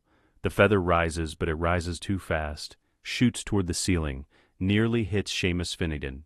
She catches it with earth magic, lowers it carefully. Flitwick squeaks, Miss Granger, wandless magic is impressive, but control is essential. You could hurt someone. My dear, I must ask, why don't you use a wand? I know you have unconventional abilities, but wands provide structure, precision. They're designed to help channel magic safely. Hermione explains, Professor, when we try to use wands, they feel wrong, like trying to channel an ocean through a straw. The magic we access, The ley line magic, it's too much for a wand to handle comfortably. Have you considered an alternative focus? In ancient times, sorcerers used staffs. Larger, more capacity. They don't channel magic the same way wands do. They provide a focal point for the caster's will. Harry, waiting nearby, perks up. Staffs, we read about those, but where would we get them? You'd make them, Flitwick says. Wands are purchased because most wizards don't have the skill to craft their own. But sovereigns? With your connection to leyline magic, you could create staffs attuned specifically to your power. That evening, Harry and Hermione research in the library. They find references, ancient texts, descriptions of staff crafting rituals. The process is clear. Find wood from a magically saturated tree, ask permission, respect the natural magic, carve it with intent, using magic, not tools, bind a focusing crystal, inscribe runes of authority. We need to go to the Forbidden Forest, Harry says. Hermione nods. This weekend, when we won't be missed. Saturday morning, Forbidden Forest. They tell no one, simply walk out of the castle at dawn. The forest looms before them. Dark, dense, dangerous. But through their life sense, they feel it. The forest isn't hostile. It's alive. Ancient, aware. Harry places his hand on a tree at the forest's edge. Speaks through the ley lines, "We mean no harm. We seek wood for staves." With permission, the forest responds. Not in words, in sensations. A path appears. Not physical, just a sense of direction. An invitation. They follow. Deeper into the forest than any student should go. After 30 minutes, Harry stops there, and scarred by lightning strikes. Multiple strikes over centuries. The wood is blackened in places but alive, thriving. Harry approaches, places both hands on the bark. I need a branch, for a staff, to channel lightning and protect others. Will you give it? The tree shivers. A branch, 5 feet long, perfectly straight, detaches, falls into Harry's hands. The wood is warm, thrumming with stored electrical energy from centuries of lightning strikes. Hermione continues deeper, finds a rowan tree growing directly above a ley line junction. She can feel the earth magic saturating its roots. She asks permission. The rowan yields a branch willingly. They return to the castle, to the Sovereign's wing, to their private workshop. Sovereign's wing workshop. That afternoon, they work for hours. Harry doesn't use knives or carving tools. He uses lightning. Tiny arcs of electricity that etch runes into the oak. Ancient symbols for justice, protection, authority, swift judgment. The wood responds, darkens where the lightning touches. The runes glow faintly gold. Hermione uses earth magic. The rowan bends and smooths under her touch. She doesn't carve, she shapes. The wood flows like clay, forming perfect curves. Runes for wisdom, truth, foundation, eternal knowledge. They set crystals at the top. Harry uses a quartz he found in the Pendragon House vaults. Lightning struck centuries ago. It holds electrical charge naturally. When he binds it to the staff with golden wire, lightning arcs between wood and crystal, a complete circuit, Hermione uses a flawless diamond. It refracts light and magic equally. When bound, the diamond glows with inner fire, earth magic flowing through it. The finished staves are works of art, 5 feet tall, topped with gleaming crystals, inscribed with glowing runes. Harry grips his. Lightning dances along its length, responding to his will. Hermione holds hers. The floor beneath her feet pulses in sync with her heartbeat. These are right, Harry breathes. These are perfect. We should show them, Hermione says. Make it official. Let everyone see. Monday morning, Great Hall entrance. Harry and Hermione arrive for breakfast carrying the staves. The effect is immediate. Students stare, point, whisper. The staves are impossible to ignore. Beautiful, powerful, radiating magic. They walk to the Gryffindor table. It's Monday, Gryffindor Day. Sit with Ron, Granger, and Neville. Ron's eyes are huge. What are those? Sovereign staves, Harry explains. We made them, to focus our magic more precisely. Granger reaches out tentatively. May I? Hermione hands her the rowan staff. Granger touches it, gasps. It's warm, and it's humming. I can feel magic in the wood itself, the lightning arcing gently between crystal and wood. That's incredible. I've never seen anything like it. At the staff table, McGonagall frowns, leans toward Dumbledore. Should we be concerned? Those are clearly powerful artifacts. In the hands of first years, Dumbledore murmurs. Not really.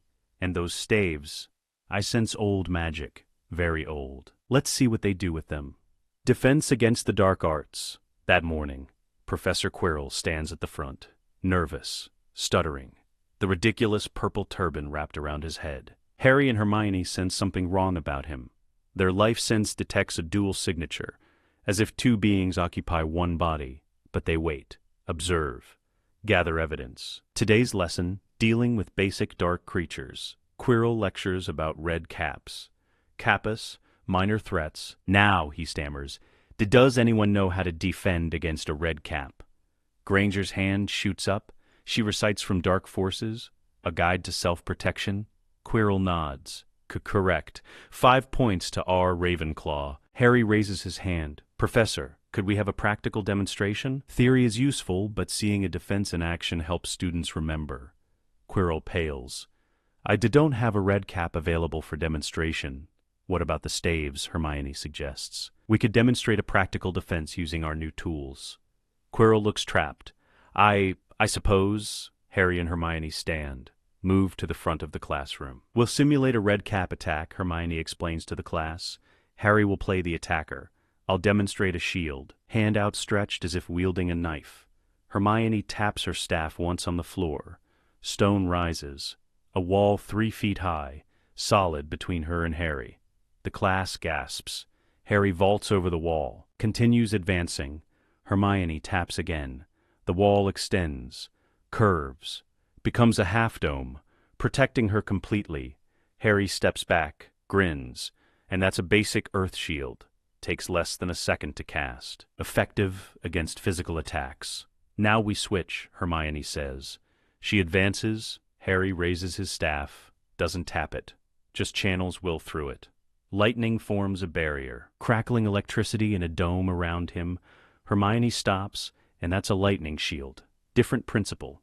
Any physical attack that touches it gets shocked. Very effective. Return to their seats. The class erupts in applause. Quirrell looks ill. Yes, very good. 10 points to both of you. He quickly moves on to the next topic, but his hands shake. After class, as students file out, Quirrell's eyes follow Harry and Hermione, calculating, afraid. May 1992, Philosopher's Stone Incident. 4 weeks before end of term, Harry and Hermione have monitored Quirrell carefully, their suspicions confirmed. He's possessed. A parasitic entity shares his body, dark, malevolent, and obsessed with something in the castle. The Philosopher's Stone. They learned about it from Hagrid, accidentally over tea. Confirmed it through research. Nicholas Flamel, immortality. The stone currently protected in Hogwarts, and Quirrell, or rather, the thing possessing him, wants it. One night in early May, their life sense detects Quirrell moving through the castle, alone, heading toward the third-floor corridor where the protections are. Harry and Hermione don't hesitate. They go to Dumbledore. Dumbledore's office, 11 p.m. Headmaster, Hermione says urgently, Quirrell is going after the stone, tonight. We've been tracking him. He's possessed by something dark. We believe it's Voldemort's spirit. Dumbledore goes very still. You're certain? Certain enough that we're not going to wait and find out we were wrong, Harry says. We need to stop him now. I'll go, Dumbledore says. You two remain here. No, Hermione's voice is firm. With respect, Headmaster, the protections around the stone include your enchantments. If you confront Quirrell, you'll be fighting in a space designed around your magic. We can bypass those protections entirely. The castle recognizes us. The wards obey us. Dumbledore hesitates, then nods. Together, then. But you follow my lead. We follow our judgment, Harry counters, which might align with yours, or might not. They descend to the third floor. The corridor is dark, silent. The door to the protected area stands open. Quirrell has already entered. Inside, a series of challenges. Fluffy the three-headed dog, already asleep. Quirrell brought music. Devil's snare, burned away. Flying keys scattered. Giant chess set, pieces destroyed. Troll unconscious.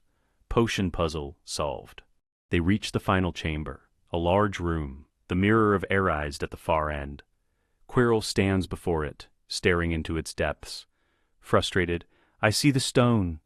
I see myself presenting it to my master. But how do I get it out? A voice speaks, high, cold, inhuman, coming from Quirrell but not his voice. Let me speak to them. Barely formed. Voldemort, or what's left of him, a spirit, a fragment, parasitizing Quirrell. Harry Potter, the face hisses. The boy who lived. How convenient. Dumbledore's weapon, come to stop me. Tom Riddle, Harry says calmly. I was wondering when we'd meet. The face contorts. Do not call me by that name. I am Lord Voldemort. You're a spirit clinging to a professor, Hermione says, reduced to parasitism because you fragmented your soul. That's pathetic, not lordly. Hand outstretched, trying to grab Harry.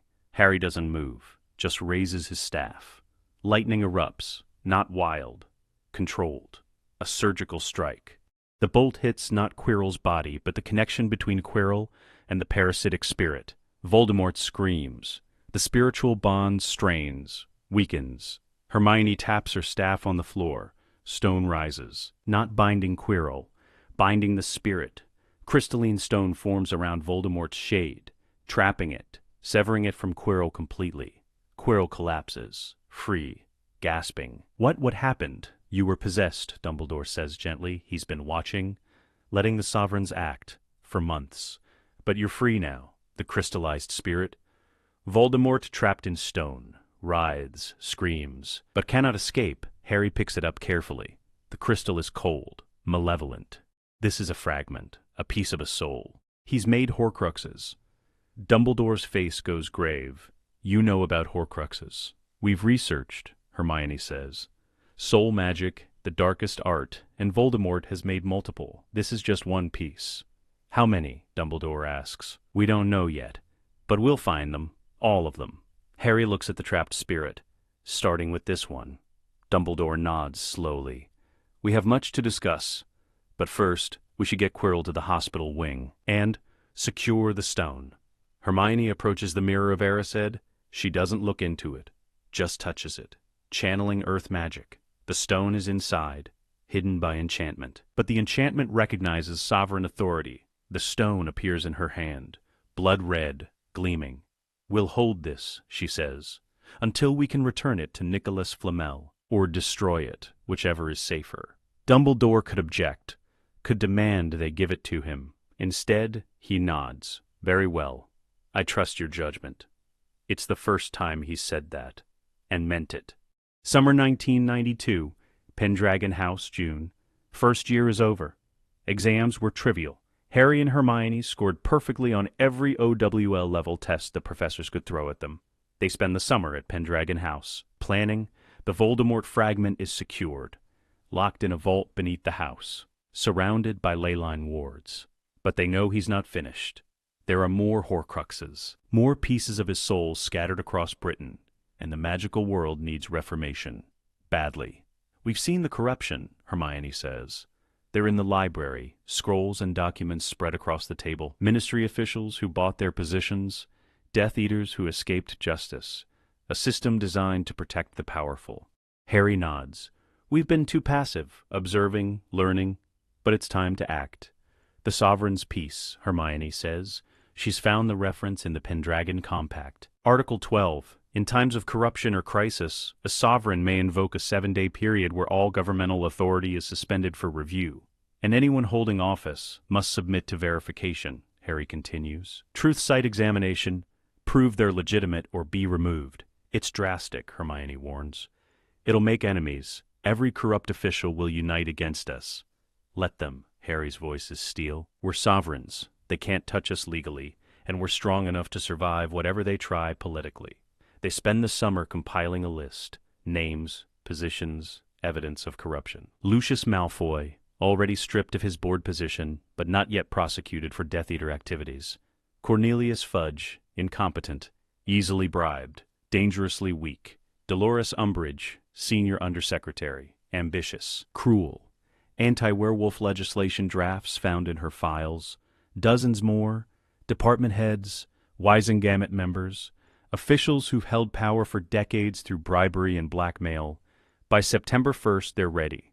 September 1st, 1992, Hogwarts start-of-term feast. Second year begins. Students return to Hogwarts, excited, nervous, gossiping. The sovereigns arrive wearing their formal robes, blue and gold. Staves in hand, they've grown over the summer, taller, more confident, 12 years old now but carrying themselves like adults. The sorting proceeds normally. New first years sorted into houses. Then Dumbledore stands to make his start-of-term speech.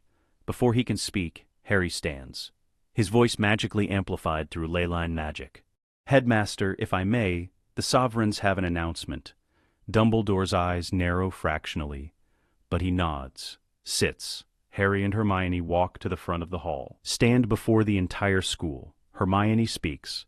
"By the authority of the Magica Charta and the Pendragon Compact, we hereby invoke the sovereign's peace." The Emery signet ring flares silver.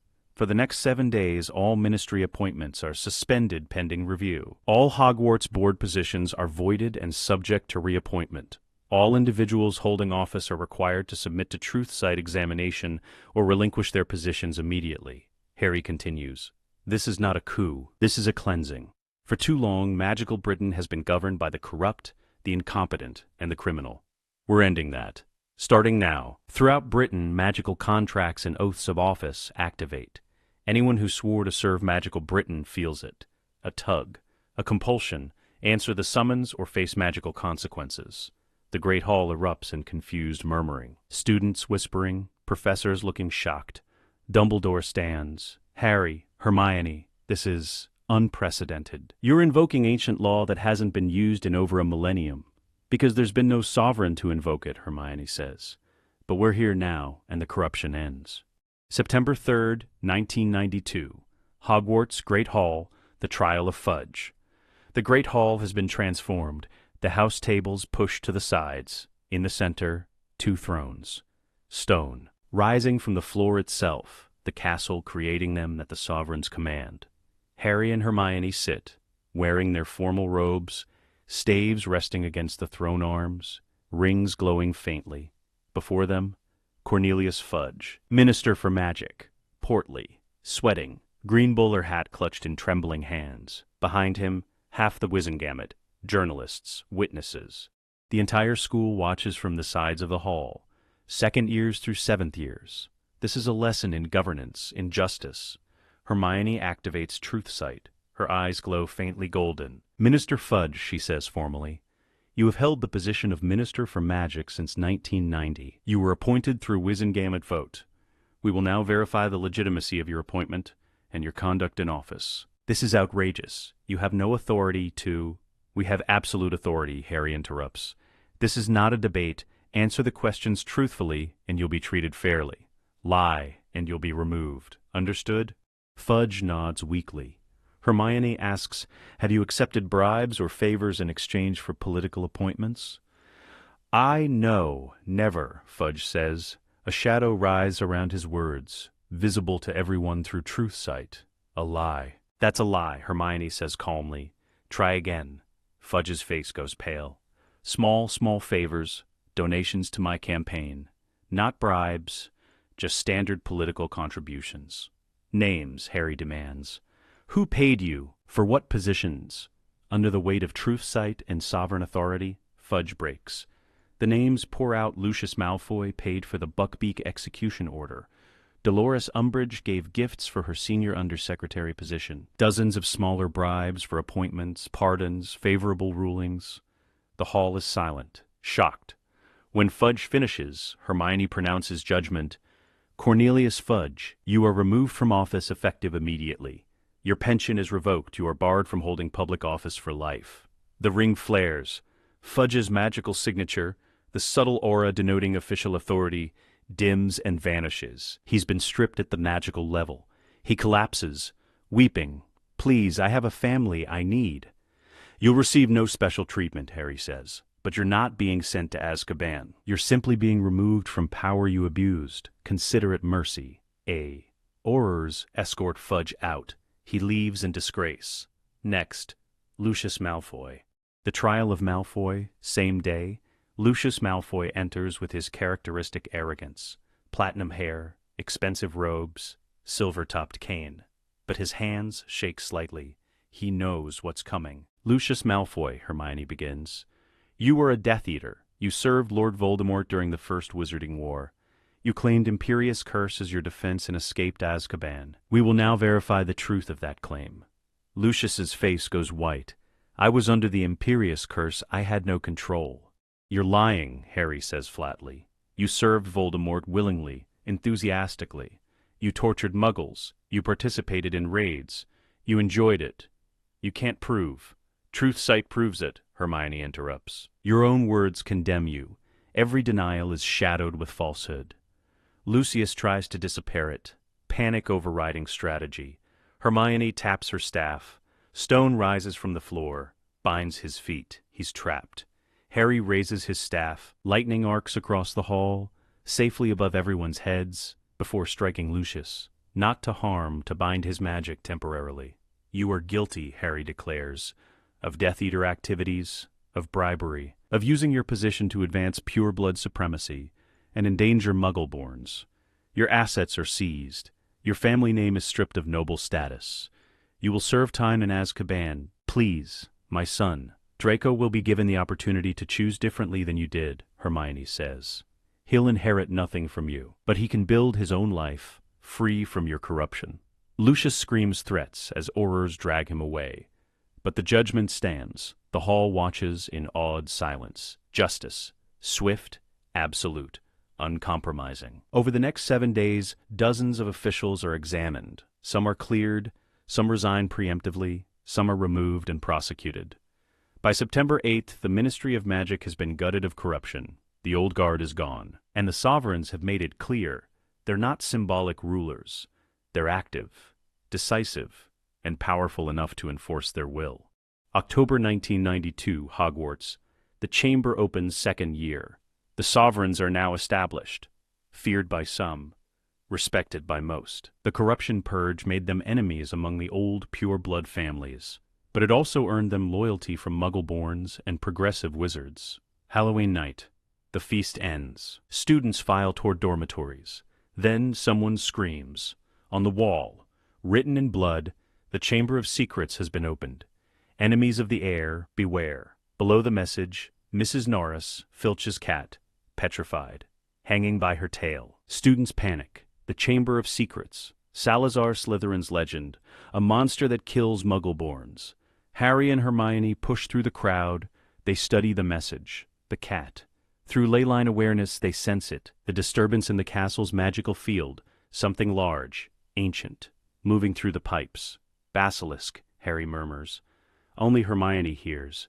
She nods fractionally. We need to find the chamber. Before anyone dives, over the next 2 weeks more attacks. Colin Creevey, Muggleborn, petrified.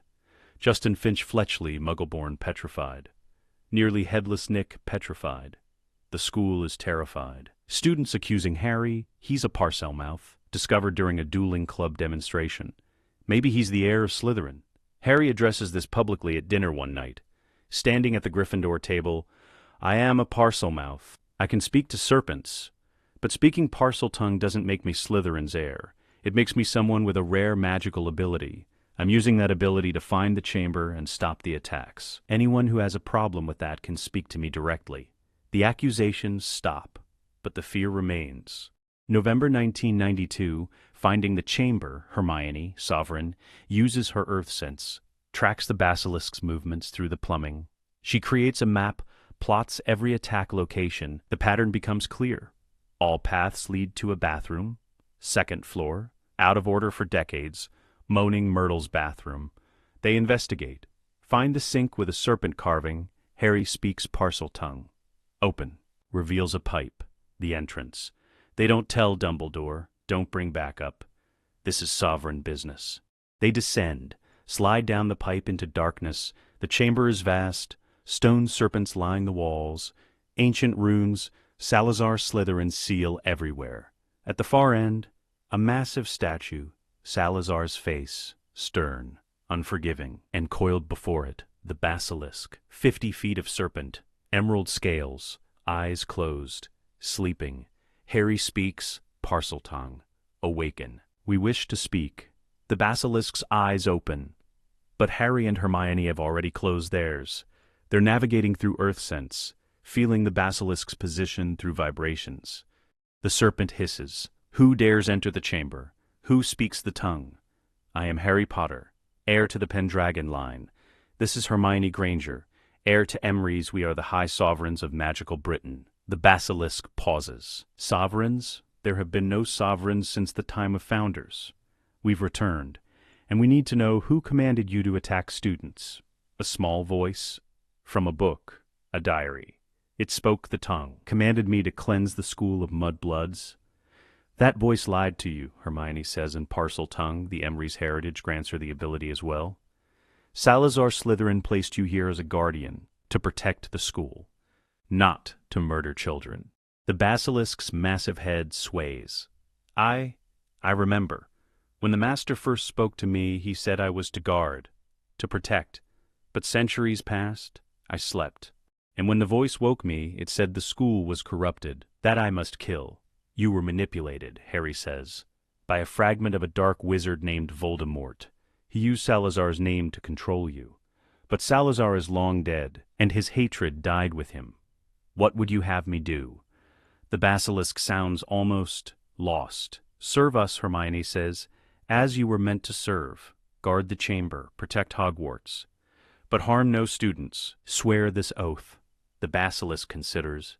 1,000-year-old creature weighing the words of two 12-year-olds. Finally, I swear, on my name, Herpo, I will serve the sovereigns. I will guard but not kill. I will protect but not persecute. The oath settles into the magic of the chamber, binding. What is your true name? Harry asks. Herpo, named for the dark wizard who first bred my kind. But I am not dark. I am what my masters make me. Then, from now on, you serve the light, Hermione says. Guard this chamber. If intruders enter with ill intent, restrain them. Call for us through the ley lines. We'll feel it. I will obey, sovereigns. They leave the chamber. Return to the castle proper. The attacks stop immediately. Herpo no longer hunts, but the diary, the source of the commands, is still out there. December 1992. The diary Horcrux, Hermione, Granger not sovereign, approaches them one day. Nervous, holding a black leather diary. I found this in my cauldron. At Flourish and Blots, someone must have slipped it in. I thought it was a gift, but it's weird. It talks back when you write in it. And I showed it to Ginny Weasley, Ron's sister, and she's been acting strange ever since. Harry takes the diary. The moment he touches it, his life sense screams. Wrong. Corrupted a soul fragment. Another Horcrux, he says quietly. They examine it in the Sovereign's wing. Hermione, Sovereign, writes in it, Who are you? The diary responds in elegant script, My name is Tom Riddle. I'm a memory. Preserved in this diary from 50 years ago. Why are you in this diary? To help. To protect Hogwarts. To finish what was started. Lies. The truth site shows shadows around every word. This is Voldemort, Hermione says. A piece of his soul. From when he was a student, it's been possessing Ginny, using her to open the chamber. But carefully, we need to understand how Horcruxes are made so we can find the others. They study the diary for weeks, learning its structure, the dark magic binding the soul fragment. Finally, in January, they perform the extraction, in the Chamber of Secrets, where ley line energy is strongest. They don't use basilisk venom, the canonical method. They use something more powerful, ley line immersion. Harry and Hermione channel the ley lines together, both staves raised, both rings glowing. Pure magical energy floods the chamber, golden light so intense the stones glow. They direct it at the diary, overwhelming the dark magic with sheer purity. The soul fragment screams, an audible wail. The diary writhes, burns. The dark magic can't exist in the presence of such concentrated ley line power. The fragment is expelled, dissipates. Gone, the diary crumbles to ash. 2 Horcruxes destroyed, Hermione says. The Quirrell fragment and the diary, however many are left, we'll find them all. Summer 1993, Azkaban prison news reaches Pendragon House. Sirius Black has escaped from Azkaban. The Daily Prophet screams, Mass murderer Sirius Black escapes. Country in panic. His godfather, his parents' best friend, accused of betraying them to Voldemort. accused of killing 13 people. He never had a trial, Hermione says. She's researched the records. Barty Crouch Sr. sent him directly to Azkaban under wartime emergency powers. No trial, no evidence presented. Just straight to prison. That's illegal, Harry says, his voice tight with anger. Even during war, even for Death Eaters, everyone deserves a trial. Exactly, which means we don't know if he's actually guilty. Harry's jaw sets. Then we find out. We invoke sovereign authority, we go to Azkaban, we examine every prisoner if we have to, and we free everyone who was imprisoned unjustly. They travel to Azkaban, the fortress on the sea. Surrounded by Dementors, the moment they approach, the Dementors swarm, sensing living souls, preparing to feed. Hermione raises her staff, channels ley line energy, pure earth magic radiates from her. Solid, foundational, the opposite of the Dementors' despair. The Dementors recoil. They cannot touch ley line magic. It's too pure, too vital. Withdraw, Harry commands, his voice carrying sovereign authority. We are here on official business. You will not interfere. The Dementors flee, hovering at a distance but not approaching. Inside Azkaban, hundreds of prisoners, many innocent, many over-sentenced, many driven mad by years of Dementor exposure. Harry and Hermione begin the review. Cell by cell, prisoner by prisoner. Truthsight examines each one. Were they guilty? Were they given fair trial? Is their sentence proportionate? Dozens are found innocent, imprisoned on false charges, or with no charges at all.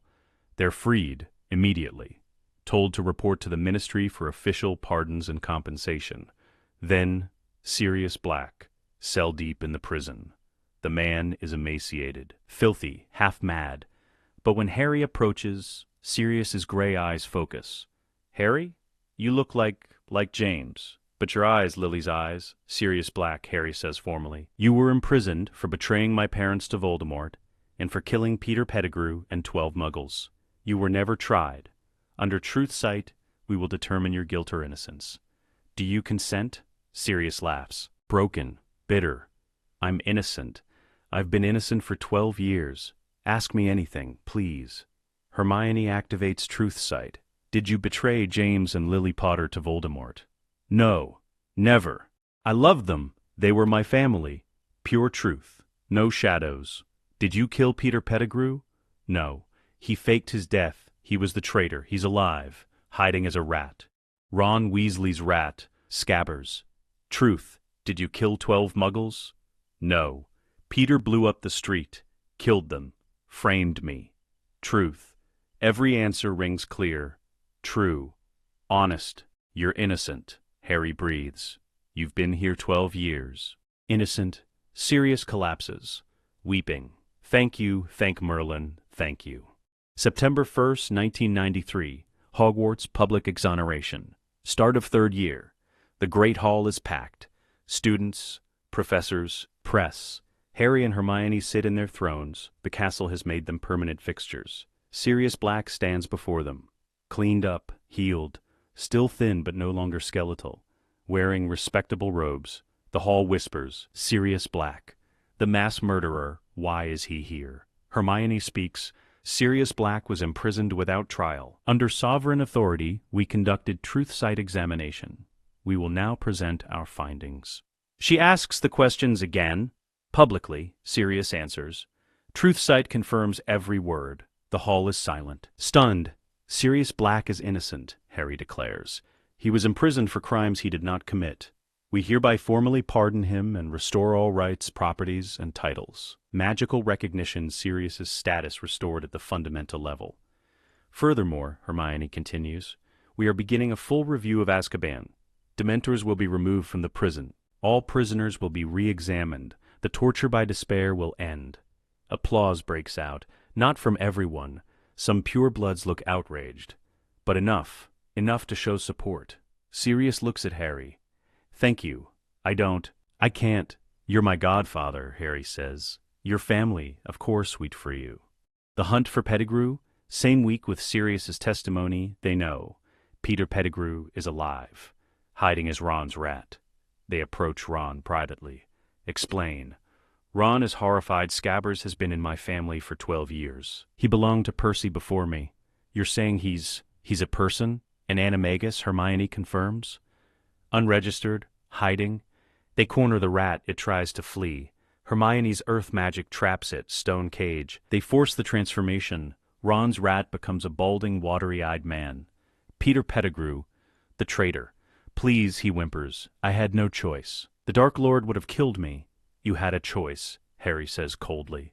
You chose to betray your friends, to frame Sirius, to let him rot in Azkaban while you lived as a pampered pet. Public. Pettigrew confesses everything under magical compulsion. He's sent to Azkaban, to the reformed Azkaban, no Dementors, but unbreakable wards. Justice. Finally, after 12 years.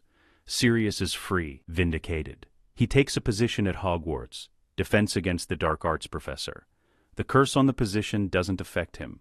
Voldemort's curse was tied to the castle's wards. The Sovereigns have overridden those wards. For the first time in decades, Hogwarts has a competent, permanent defense teacher.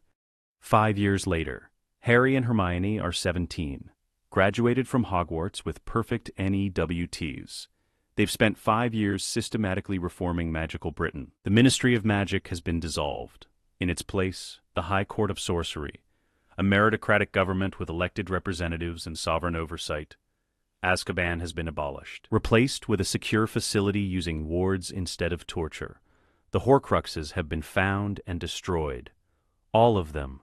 The ring from the Gaunt Shack, the locket from the cave, the cup from Gringotts, the diadem from the Room of Requirement, Nagini killed during Voldemort's attempted resurrection, which the Sovereigns prevented, and the final Horcrux, discovered in 1996, in Harry himself, a fragment created accidentally when Voldemort attacked him as a baby, removed through careful ley line extraction, painful but successful. Tom Riddle is truly, permanently dead.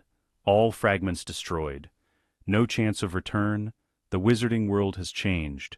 House elves have been freed. Werewolves receive free wolfsbane potion. Goblins and centaurs have representatives in the government. And today, Harry and Hermione stand at Stonehenge, the most powerful ley line convergence outside Hogwarts.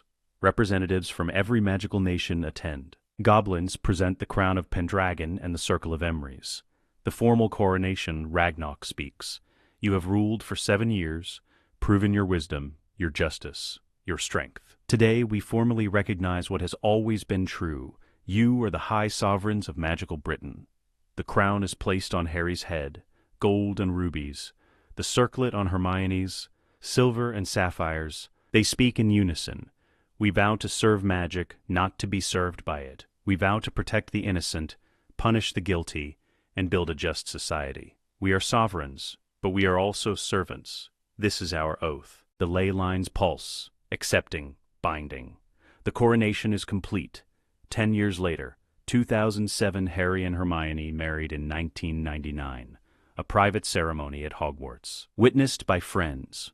Ron Weasley, now in Aurora. Hermione Granger, now Minister of Magical Education.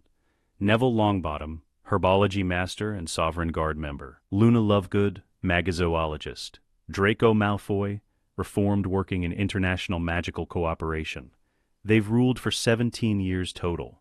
The 1,000-year peace they promised is holding. No dark lords, no wars, no corruption, just steady, competent governance, justice, progress. They stand on the balcony of Pendragon House, watching the sunset. Do you ever regret it? Hermione asks. The responsibility, the weight. Harry considers. Sometimes, when I think about what a normal life might have been. But then I remember Sirius, the innocent people we freed, the systems we fixed. And I think we chose right. We used our power well. Hermione leans against him. We did. Together. Always together. They stand in comfortable silence. Two sovereigns who reshaped a world. Who proved that power, wielded with wisdom and partnership, can be a force for good. Behind them, the ley lines pulse. Steady. Eternal. The high sovereigns have kept their promise. And the peace endures.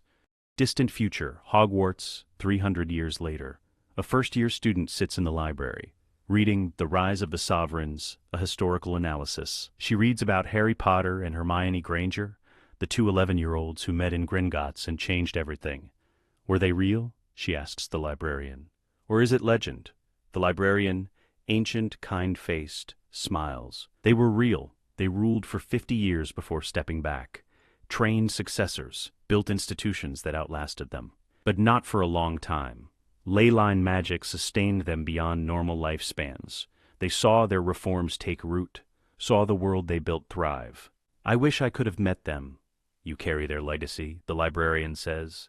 Every time you stand up for justice, every time you refuse to accept corruption, every time you choose to be better, you're honoring what they built. The student nods, returns to her reading. Outside, the ley lines pulse beneath Hogwarts.